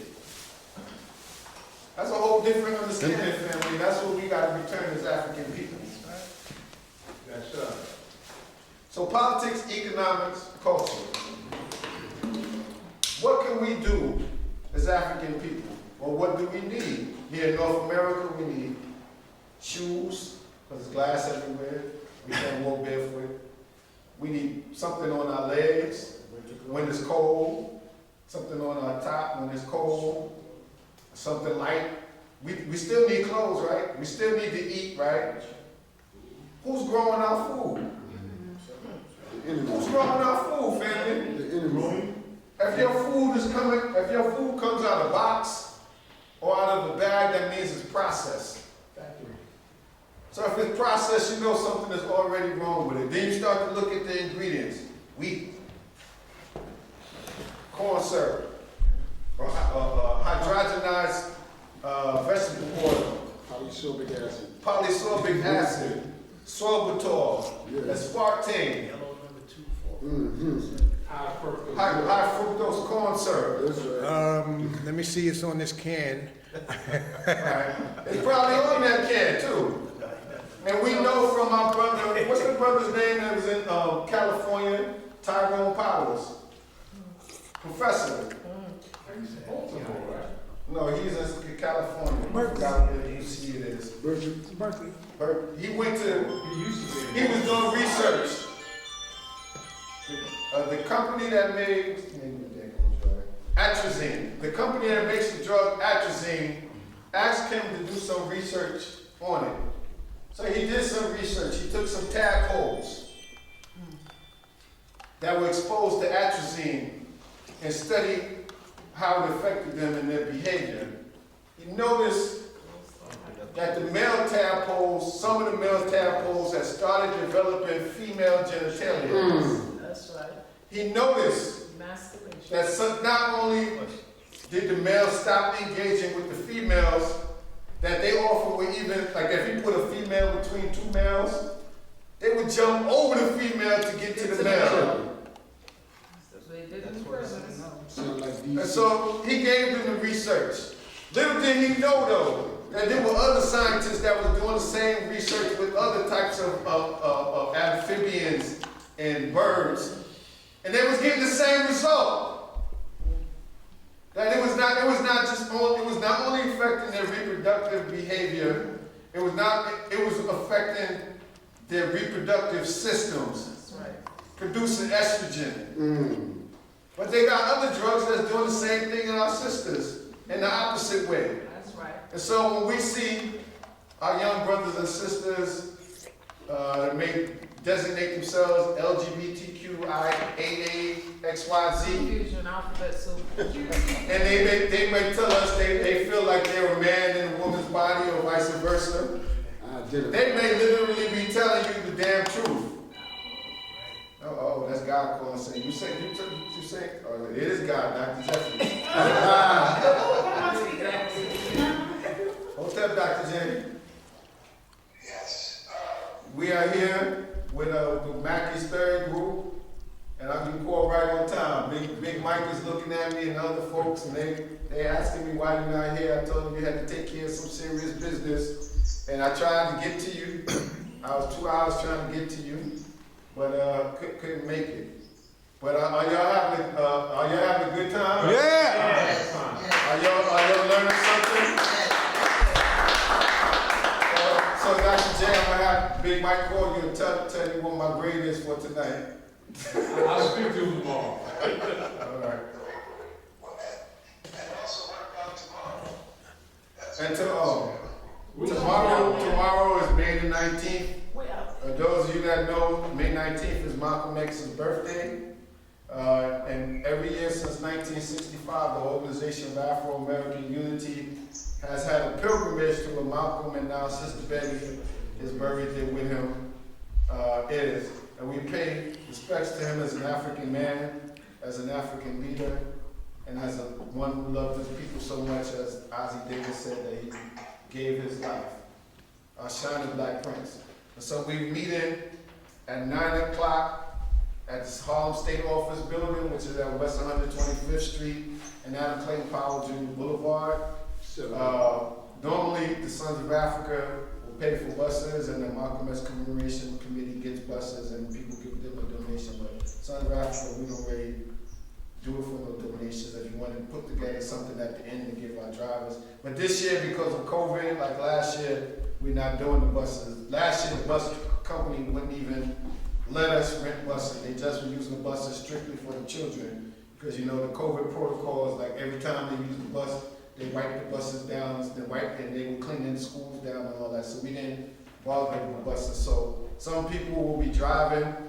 Hopefully, if you drive, you can come and pick up anybody that needs a ride out to the pilgrimage. But the cemetery is Ferncliff Cemetery in Hartsdale, New York. We're going to go out there. We're going to leave about 9:30 and go out to the cemetery, and we'll start the ceremony about 11 o'clock. And so everybody here, everybody online, y'all welcome. What you got your hand up for, Veronica? And why y'all still not sitting together? Time out. Well, We can, we can also take the Metro North there. It's about $11. Then you can take a cab for about $6 to Ferncliff Cemetery. That's it, right, you can take the railroad, so there's a Just so railroad you that goes know. up to Hartsdale, and then you can, like she You said. don't take the have a railroad car. over. So if you don't have a car, you still wanna come. That's what Sister Nzinga did last year, and then somebody, when she was there, one of the brothers drove her back. So, Doctor, is there anything that you wanna add while I have you on the phone? No, but they say the weather may be difficult tomorrow, and that means there may be some rain, and that's gonna make it extra difficult traveling there, and also holding any ceremonies that we will be able to handle. However, we shouldn't let the weather hold us back. Malcolm and others didn't let storms and whatnot hold them back. They stepped out there on faith and gave us an inspiration to be strong and to continue to struggle, so that hopefully the weather will not be a negative factor, but we do have to be prepared to help as many people as possible. We're trying to make arrangements now for our family here in Jersey to come, and then one of our brothers, Chris Warren, who has been a soldier in the struggle, he's based in Detroit. He's coming in from Detroit with his son. So there will be people who are used to having major activities during the Malcolm celebration, but they don't realize that we step back a little bit and have not put as much organizational activity as we normally would. However, the struggle continues, and as our great brother, Dr. Ben Lira, the attorney, he said, "I will to continua." The struggle continues, and so it should be a grand historic experience All right, for anybody who wants to come out. all right, thank you, Bob. And it's a So 30 you're all welcome to come. Be prepared to carry a raincoat or an umbrella. We're gonna do it rain, shine, whatever. That's what we've been doing since 1965. And I stood out there with no umbrella, no jacket on, right? Cause I can't beat what Malcolm gave for us. If I catch a cold, so what? I catch a cold. Malcolm gave his life for us. Top that. Straight So ahead. Doctor, is it? People need the umbrella, so they Yeah, should so be bring- taking umbrella. So y'all bring your umbrellas though, because sometimes it's been very helpful, because if you got a big enough umbrella, sometimes there's an elder there or some little children there that don't have an umbrella, and you could cover them with it. So come prepared. Bring some water, bring something to snap on if you got sugar or low sugar, so that if it's hot, you don't stand out there in the heat mess with you, because that has happened. Anything else you want to share with the Doc? Well, they should know that we go out on the 19th to honor Malcolm and Betty, but right near that grave is one of their grandsons. And then when you walk around the mausoleum, and people can go, relieve themselves and whatnot in the mausoleum, then that's on the other side. That's where we were yesterday. Yeah, I told him about the ceremony for Mother Catherine, and I explained who she was. Maybe I need to explain a little bit more. That everybody know who Mother Catherine is. I mentioned that she's from First World. She's the heart and soul of First World Alliance. She's one of those founders. Right, but if you She inspired what she did to have the girl setting up that first that inspired Mackie to continue to do his work. And so her connection is very strong. She worked with Dr. Ben and got him to put up his study groups and whatnot, community groups. And then she also helped him expand his trips to Egypt, because he was only taking a few people. But when she got involved, it turned out to be hundreds of people that went to Egypt to have a serious pilgrimage. and if it wasn't for them, there would be no African Echoes. There would be no in New Jersey. There'd be no Refile. There might not be a Shrine of Black Madonna as it existed. There may not be a Sorrow Set as it existed. There may not be the Shrines of Ptah or Queen Afua, because the information that they got from there drove people to want to learn more. A lot of these books that we have here might have just been sitting here. People might not know what Tony Browder is. They might not know who Runoko Rashidi is, or Shashi McIntyre, right? Great people, great scholars, but the academic thing is not much chance for regular folks to interact unless you're in school. First World was the first place where non-academics could go and hear the African story from around the world. That's right. We had folks come, we had the Aboriginal brothers and sisters from Australia there. Runoko Rashidi helped get them there. He also helped to bring our brothers and sisters that are pejoratively called the Dalit, the untouchables in India. They were there. That's the black population in southern India. That's right. What'd he say? He said that's the black population in southern India. Right? The knowledge might be nowhere near where it is now in our people if it wasn't for Mother Kefla. And so, All right, we're gonna tell Dr. J where they go tomorrow. all right, Doc. So they want to get back to the thing. I'll call you back All later. right, well, good luck on everything. All right, And Doc. don't lighten up, let it have your own approval. Am I doing that, Joe? Yes. Am I doing that, Joe? Yeah. And when you wanted to smack you off the side of your backside and upside your head to put some knowledge in you. Books living in his dining room. I mean, the most magnificent thing. Yeah, I can attest to that. I've been. And he came from way down to Christ, Georgia, and John's down there. And he came to the Howard Heights, coming into the Big Apple. So you really need to feel great to be in the spirit of William Mackey. That's right. And I've been upstairs. When he passed, I came, Sekou needed help. Sekou and the brothers that were in the study group needed help, with his belongings. And I went in there to help them pack up as much as I could. But when you go in there, we went in there, books everywhere. Yes, that's true. In the bathroom and everything. In the bathroom, in the living room, in the bedroom, in the kitchen, books. Books. So we need to, y'all give Baba William Mackey a hand. Give yourself a hand, because he's been going for how many years now and y'all are still doing this? 2004. Wow. I didn't realize it was almost 20 years, 18 years.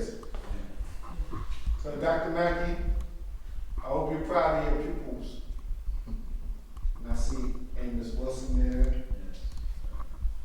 Carlos, Louis, this is Louis Rivera. isn't it? Louis Ray, yeah. Bob Gill.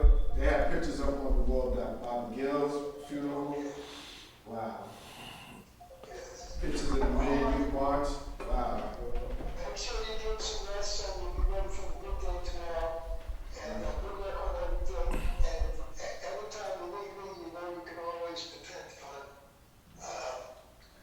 the Jeffries. All right. Thank you, Doc. Right.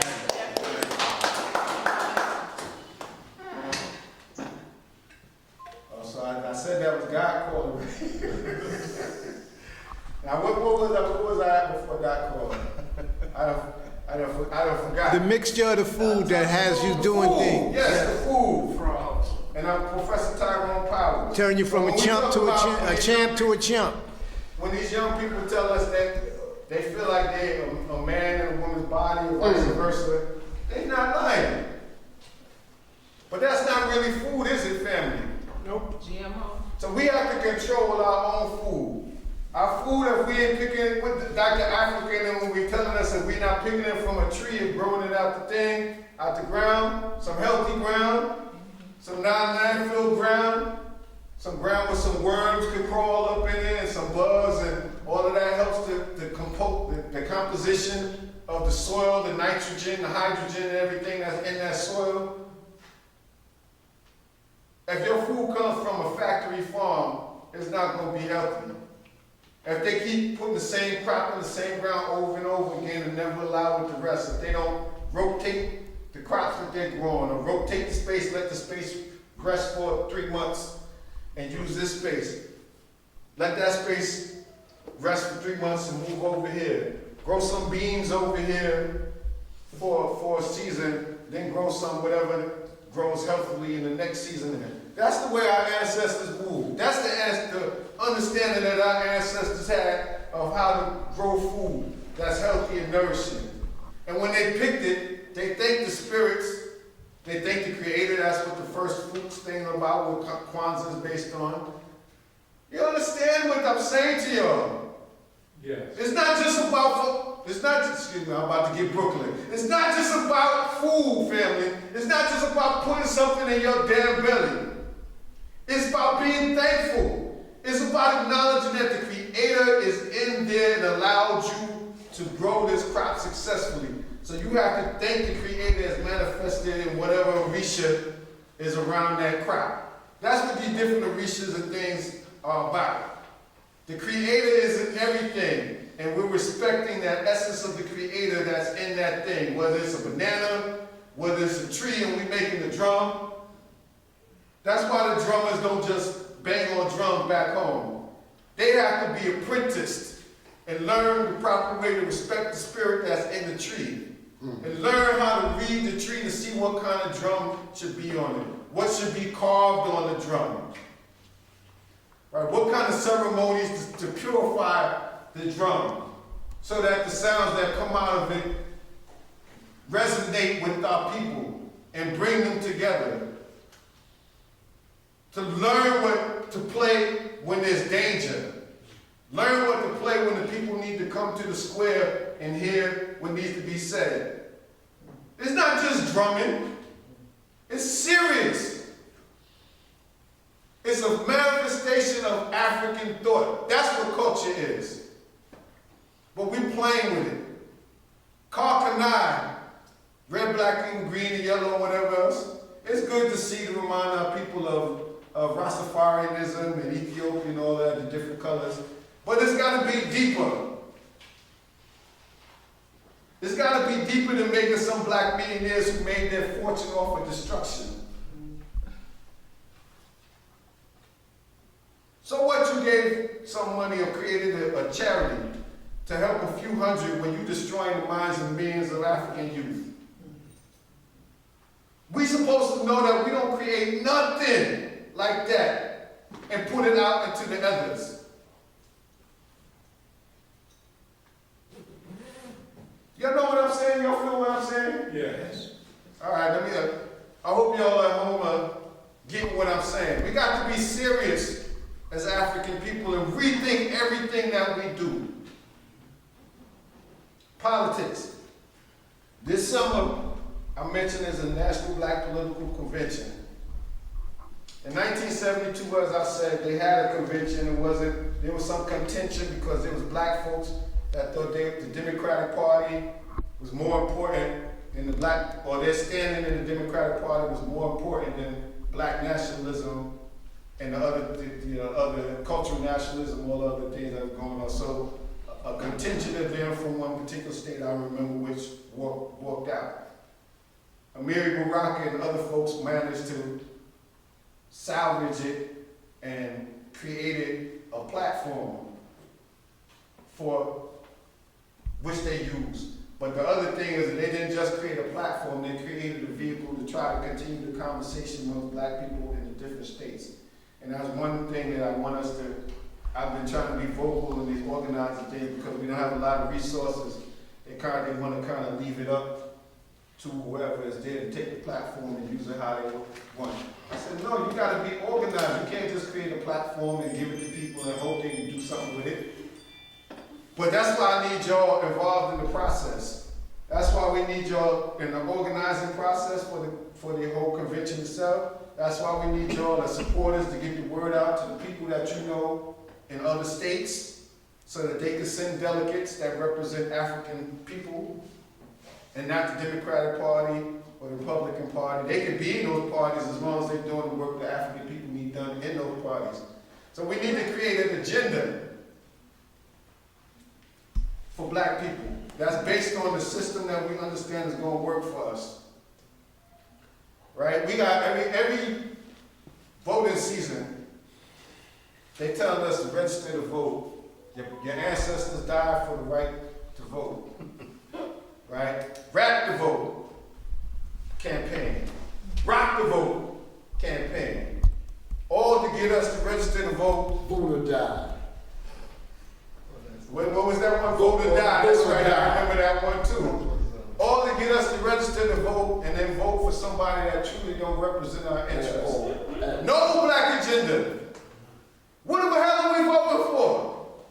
What the hell are we saying we want this if you want our vote? How we got these 10 things? The Panthers had a 10-point program. What can you give us from the 10-point program? What can you give us from the black agenda? What can you give us from the Nation of Islam program for our vote? Not just damn voting. Our ancestors didn't die to vote, to get the right to vote. They understood that the voting process is part of a larger political process that we have to be involved in. It affects whether or not what the districting for your neighborhood is. Whether or not it's districts so that that's for small businesses or businesses period, or manufacturing, or commercial, or residential. That's the process that we have to be involved in, the decision making around that. They understood that it affects what kind of schools you can have in a school, or whether you're going to have one serious African school, or you're going to take public dollars to fund the building and then give it to some charter schools and some private things that you don't have no control over, but you paying for the building out of your tax dollars. That's what our ancestors died for. Not just to get the right to vote and to stand on some lines and vote. They died for us to be a part of the political process in its entirety. The glamorous stuff and the nuts and bolts, unglamorous, tiring, aggravating processes that go with the electoral process.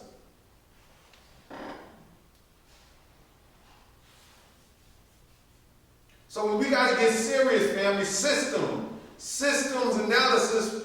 We cannot, if you playing checkers with somebody, or you playing pity pat, let's make it simple. You playing pity, or even better, checkers. When I play checkers, I can double jump. My rules are double jumping backwards. You can do triple jumps. I go to somebody else's house and they control the rules to the checkers. Can I win? Nope.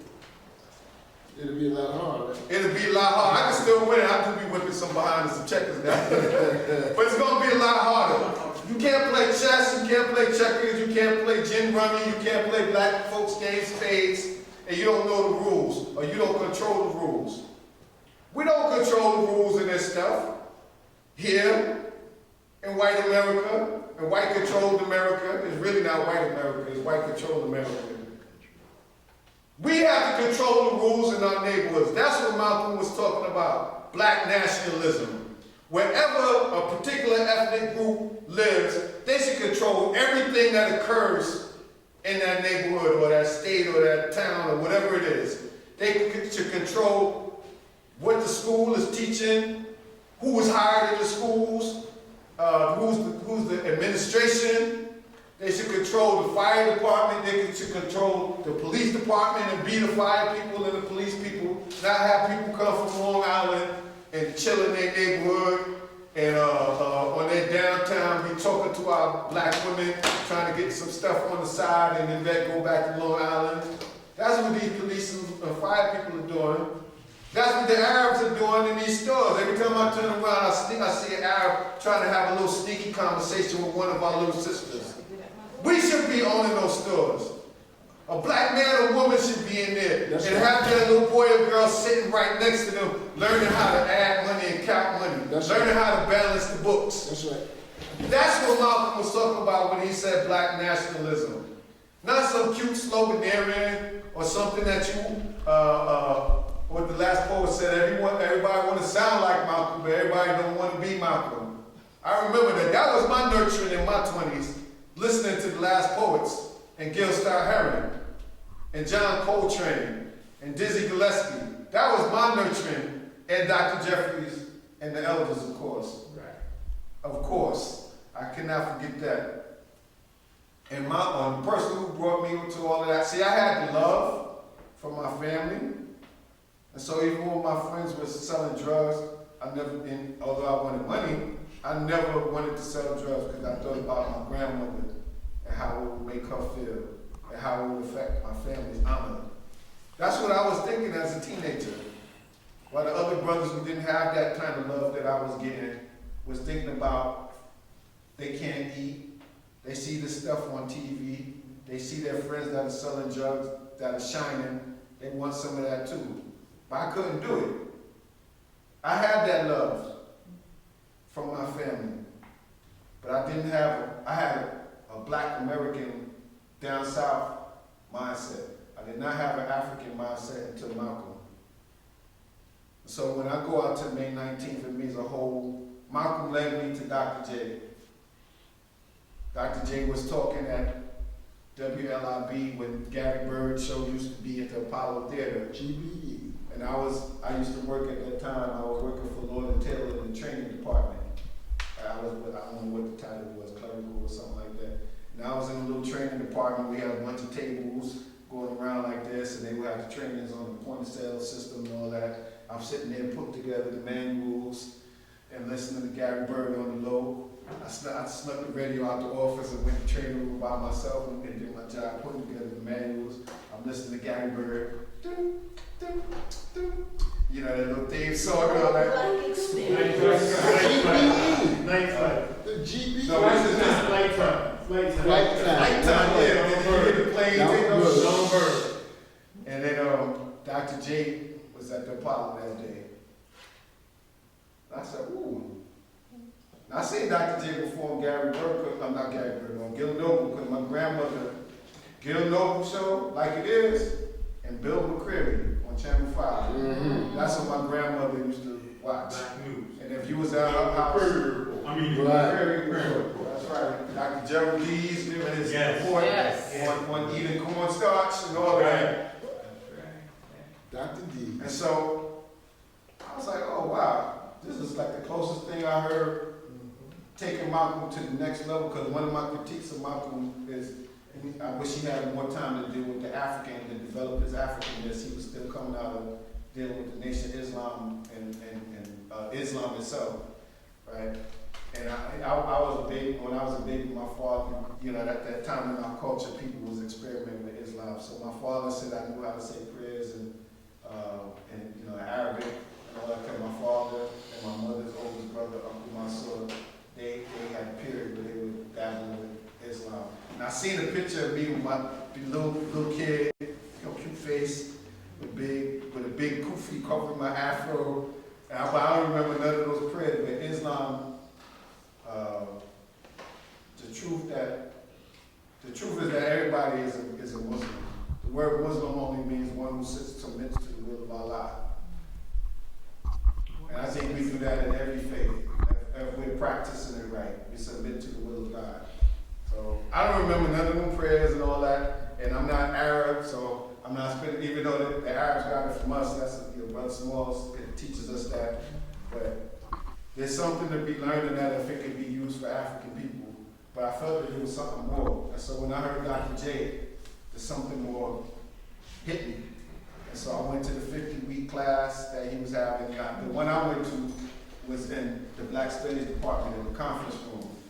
And he had Hannibal Afrique there, he had Brother Smalls there, he had Asa Hill there, he had Dr. Clark and Dr. Ben there, he had Francis Cress-Wilson visit us.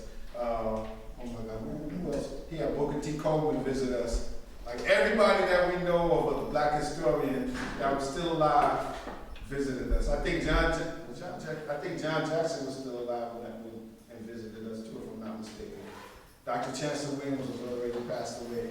But everybody, Reverend Shakur Sabao, Shanu came, and that was a whole experience for me. And then there was an invite put out for the Sons of Africa, I joined the Sons of Africa, and that was a whole nother experience that can't be replaced. But all of our young people need to go through this experience. It may not be with those names, but they need elders in the community, male and female, to put their spiritual hands on them and be involved, not just mommy and daddy. So this, we need y'all, family. And I know some of y'all have short patience. I know some of y'all may not know or think you don't have the right words to say, but we need y'all. Our children need y'all. So all you got to do really is just talk to them with respect and love. And they'll, like I seen some people try to attack you, trying to, I'm an elder, when they really just older. The elders have a respect thing, and some people just got age, and well, we still respect them because it took some kind of wisdom to get to that age. Whatever kind of wisdom they had, they made it to whatever particular age. We understand that, but we need to talk to them, not talk at them. I've seen some people try it, and the young people raise up and fight them or want to fight them, and then I've seen people like Mama Adelaide Sanford talk to them. My beloved, can I ask you, and say ask whatever she want to ask, a whole different response. Same type of child, maybe not the exact same child, but going along the same line. They're headed in the same direction, trajectory. That's the word I was thinking of. Whole different response because it's love and respect and the way that you talk to them. When I talk to them, I'm 53. I'm a young elder. I don't talk to them like they a piece of crap. I talk to them as if they were my children, and they feel that even when I'm mad at them, and I express that, they feel that, and they're ashamed if I'm yelling at them because they know why I'm yelling at them, because I care about them. That's what we have to be. That's what we got to return to. Our Africanness, family. So Pan-Africanism will perish needs to be in our culture, needs to be in our economics, needs to be in our politics. National Black Political Convention this year is going to be August the 4th to the 7th. And we need y'all involved as supporters, spreading the word, helping share the flyers, sharing the website, on the ground, volunteers, sponsorship. If you have access to capital, if your business, you can use it, your business opportunities, your business itself rather, to market. There we're going to have two vendor spaces, one named after Marcus Garvey, one named after Madam C.J. Walker, one inside, one outside. We're going to have a space for health practitioners where you can go and like downtown, say between workshops or plenary, and get a foot massage or get iridology or whatever the practitioners are practicing. We're going to have food there, food vendors. We're going to have a space for young people, for the young ones, child care, with teaching them something in the midst of the child care. We're going to have opportunities for young adults to think about and organize themselves.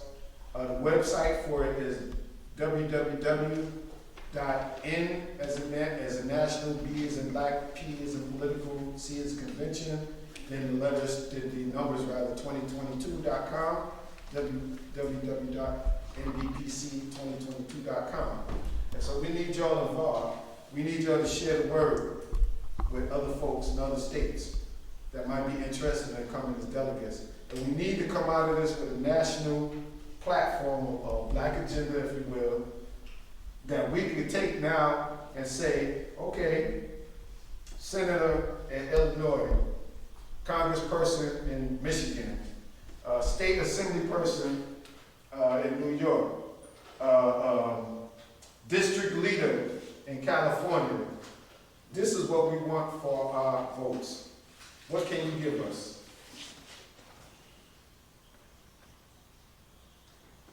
We normally do Q&A too. We're going to get to that. What can you give us? Thank you. What can you give us out of our demands in return for our vote? That's intelligent voting. Not just voting and hoping that the people do the right thing, or looking at their color and being confused of whether or not they're African American or not, like we did with Obama. Not understanding that his father was not from here, And this is not an FBA or ADOS thing, meaning his father wasn't involved in the political complexities and what was going on. He came here as a student, and he found him a little white girl, and hooked up with her, and then she went to, where did she go? She went to Hawaii and some other places in Asia. Indonesia. He never really had the African American experience until he got into Columbia and went back to Chicago and was doing field work or whatever. Right? He talked a good talk. He's a Leo. I'm a Leo. We got that personality, you know what I'm saying? We could build with the people, but he was never really connected with the people who he's supposed to be representing. And and I say this, even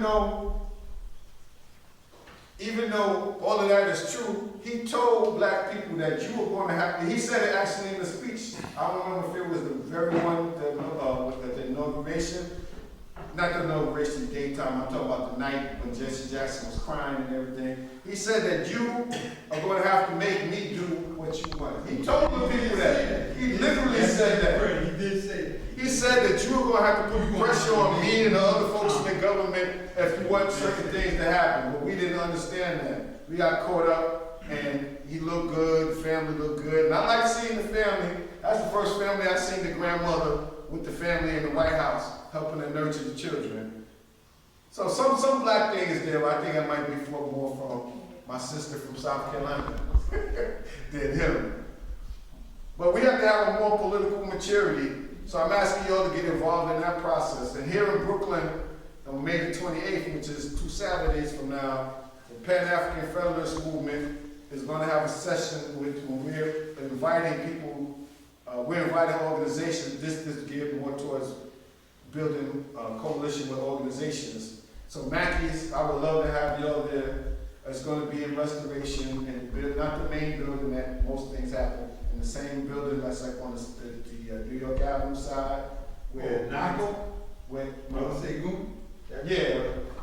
it's the floor two above him, like the room with the 4th floor. Yes. He's on the floor. The IAMF is on the 4th floor, but it's on the floor above them, where there's like a skylight kind of gallery. So we're going to be in there, but you can get my information for that. That's going to be May 28th, I believe it starts at 2 p.m. Come on, inside restoration. You said the skylight, you're talking about inside restoration. Yeah, it's the same building that's on the New York Avenue side where the International African Arts Festival offices, where there's a floor 2 above it. And we'll be there from 2 p.m. And with the goal of the Pan-African Federalist Movement is to unite Africa, as I said, and to unite African states with citizenship rights for the diaspora, repatriation rights for the diaspora, the means, the ability to come and start a business or go to school on the continent and have some teachers, hopefully that look like you, instead of coming here or going to NYU or some other place where the teachers don't look like you, the teachers don't really care about you too much. I mean, there are some in the mix of all of that, but we know a lot of times those are only 200-300 students in the lecture hall, and teachers don't really care much about you.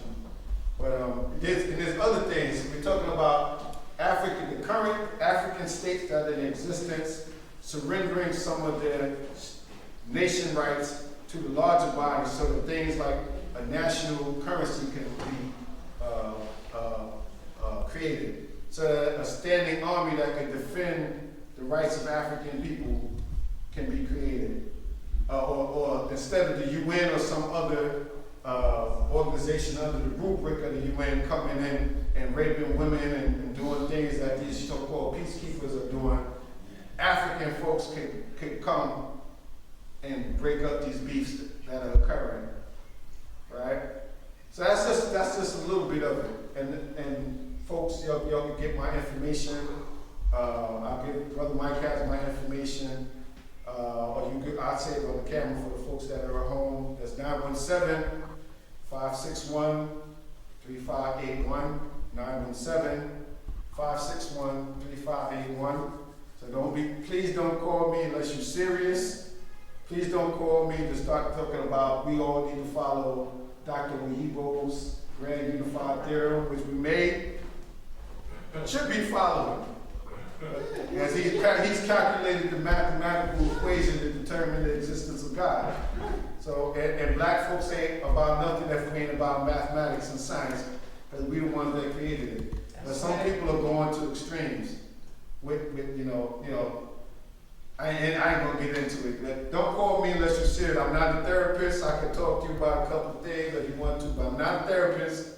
So don't call me telling me about a whole bunch of, because there's people that's called. The last time I did a speech, somebody called me and they want to talk about Dr. Africa and not asking me any questions. They talking for half hour, 45 minutes straight. Not really talking to me, really talking to themselves. It's like a therapy thing. And not throwing no shade, a lot of our folks need therapy, and there's nothing wrong with therapy. But if you need medicine, if you need some other modality, you don't like medicine, in the African tradition, the drumming and dancing has been shown to help people deal with some of these things that we call schizophrenia and bipolarism, whatever. Some of that may help you with that if you don't like these medicines, and because I understand you, especially with white folks in the pharmaceutical industry. I understand the detriments, but I'm not a therapist. I would like to help all of you as much as possible, but I'm not skilled in that. You need to go with somebody who's skilled in that. If you call me and ask me for somebody to help you find somebody that can help you with that, I will. Anyway, that's a digression. Brother Mike wants me to go into question and answer now, so. Couple of Q&A questions. Sister Veronica already got a hand up. One, go ahead, Lady V. I was just gonna make a little comment on when they give you these psychotropic drugs, the side effects of every single one of the antidepressant drugs is suicidal thoughts. So you know which children get that, right? Yes. So special ed and so forth, and that is why we need to push our culture and our agenda. That's right. Okay, Sister anybody Veronica, from Zoom? Anybody from Zoom want to have a quick question? question? Zoom audience, question for Brother Charles? Okay. Zoom family, y'all there? I don't see any faces, all I see is names. Are y'all there? Turn on the cameras if you hear me. Any question from the floor? Okay, Brother Charles, where is this convention going to take place? Oh, the convention is going to be in Newark. Oh. And Mayor Baraka is using his resources as the mayor, and he's got the New Jersey Institute of Technology to offer us space. We still got to make some payments and things as far as renting the room, but we have space on the New Jersey Institute of Technology campus, and all of that is on the website. By the way, I ask you all to be supporters or sign up volunteers if you're interested in being delegates, whatever it is. If you go to the website and you want to leave your name, if you scroll on the home page, the page that you land on, if you scroll all the way down at the bottom, that's where you find the space where you can leave your name and contact information. Because I'm not sure if they still been doing things, tweaking it. I'm not sure if they made it clear for folks. But if you scroll all the way down to the bottom, you see there's a space where you can enter your information. Yeah, And the flyers are not out yet? Y'all don't have well, the website is there, so if you give me your phone number, I could send you the website, the link. Good. Yeah. Any other questions from the floor? Any other questions or Questions from the comments? floor? I know Veronica wanted to read some, there's a CMOTAP event coming up, talking about black people and the Second Amendment. It's going to be at CMOTAP headquarters on Rockaway Parkway, so she has a flyer for that. BAPA, the Board for the Education of People of African Ancestry, is raising funds for the Dr. John Henry Clark House, which is on Common Avenue between 141st, West 141st and West 142nd. They have a campaign now with two options if you're interested. One is the Club 50 Club, which is you pledge to give. You're giving me too much stuff now. You do it. If you're interested in option one, the BAPA $50 Club, you will voluntarily donate $50 a month to BAPA. If you're interested in option two, which is the BAPA $100 Club, you pledge to give or send Baper $100 a month for 1 year. Baper will document your contributions and provide you with a receipt for your tax-exempt donation and send you a souvenir as well to express their gratitude at the end of the year. So just reading the flyer, the Board for the Education of People of African Ancestry was founded by Dr. Adelaide Sanford in 1992 to address the educational needs and social concerns of our children and adults. Prior to the COVID pandemic, Baper was comfortably meeting all operating and program expenses. Now, as we begin re-emerging from this unplanned hiatus, Baper must raise capital both to ensure that the edifice that we proudly call the Clark House is ready for community re-engagement and to move forward with the programming that serves our people. Baper's Board of Directors remains deeply committed to fulfilling our vision of our beloved, Dr. Sanford. To this end, we appeal to you, a friend and supporter who know and understand the mission of the John Henrik Clark House. Please choose one of the options below, and I already read you all the options. So folks that are online, if you're interested in pledging that, you can donate via Cash App. Their Cash App is $BEPAA, in all capitals, $BEPAA. They don't have the PayPal here, unfortunately. But you can also send a check, and if you send a check, make the check payable to Baper and mail it to the Dr. John Henrik Clark House, 286 Convent Avenue, New York, 10031. I repeat that. Make your checks or money orders payable to Baper, BEPAA, and mail it to the Dr. John Henrik Clark House, 286 Convent Avenue, New York, 10031. Now,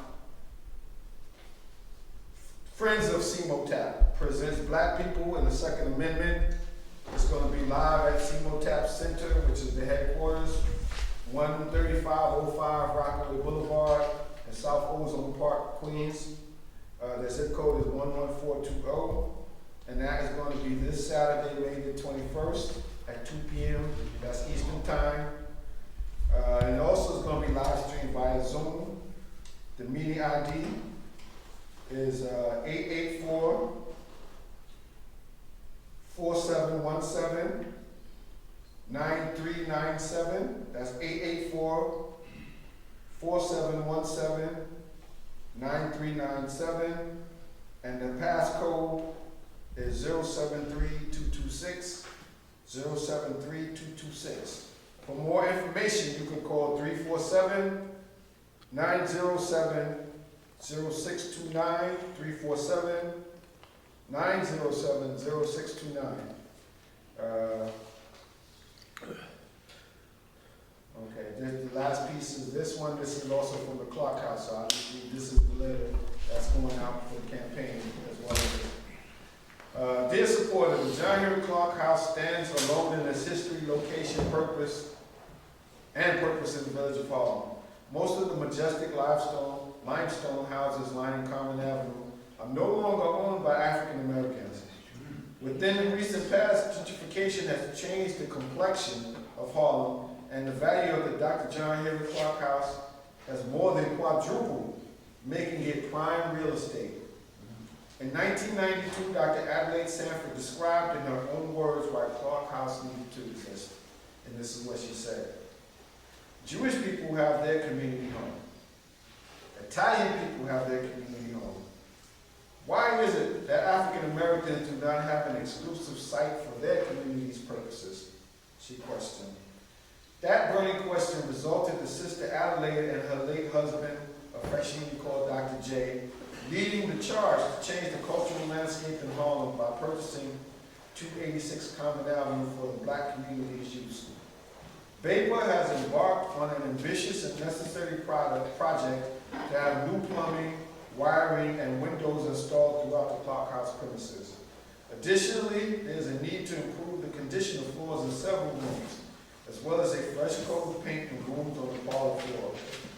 Clark House is an established, culturally based institution of education that we must maintain into perpetuity. I'm hoping that you will select one of the noted options indicated on the next page, I read that already. And to help join the John Henry Clark House to be restored to normal operations of service to the greater Harlem and New York community. Thank you in advance for your support. Sincerely, Dr. James C. McIntosh, MD, Chair of the debate.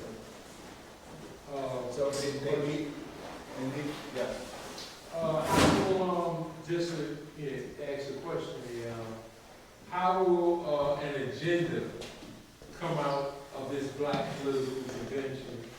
You know, grandstanding aside, how will a real operational agenda come out? How will that be developed in one day? It is one day? Well, it's Or is something that's been all about? It's over 2 days, so the first day is going to be different plenaries and workshops and discussing the different points, and out of each of those is going to come points to be added to the agenda, and then the agenda will be put together. And the second day is a day that's devoted exclusively to agenda ratification. You know, going through things, Right. and everybody ratifying it and sharpening it up, and that's where that's where the agenda is supposed to come out of. Of course, it's going to need follow-up, you know, editing and stuff like that, but the 2 days that we have dedicated to that will be focused on discussion of what should be on the agenda, and then actually put it together based on whatever the workshops of the day, like say the health, if there's a health workshop or health in the Black community or whatever, out of that discussion are going to come health points that need to be on the Black agenda to be addressed. Out of the session that deals with education, out of that will come the points regarding education that need to be on the Black agenda and so forth. And then, like I said, the second day is the day that we will be going through those things, and the community will have a chance to ratify and sharpen that so that it's put on the, you know, as it's put on the agenda. And so, but the thing that really concerns me, though, like I said, is the follow-up. We need to create a mechanism, not just hope and pray like if we give it the rainbow push that they're going to use it, if we give it to this, but we need a mechanism in every locale where we are, Right. that's organized, that's going to make the agenda, you know, it's going to use the agenda in the way that it should be used, not just hoping and praying. Okay. When they say, Dr. If you fail to plan, you plan to fail. And there'll be an entrepreneurial component.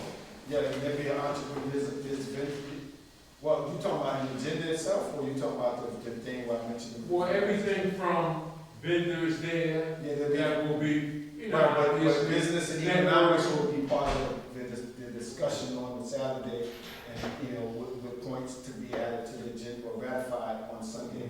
Right, so it's not everything, politics, economics, culture.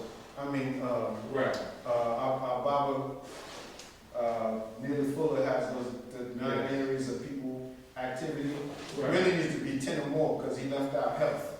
I don't see anything that describes health in that, but we need to discuss everything that affects all the areas of our activity as a people and create an agenda around that.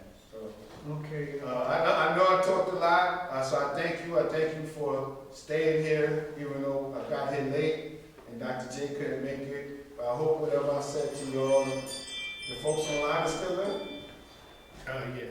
So I hope what I said here and to the folks that are listening online, I hope that it struck something in you, the divine that's inside you to help you move as we should be moving, as African people, knowing that we are God having a human experience. So thank you, family.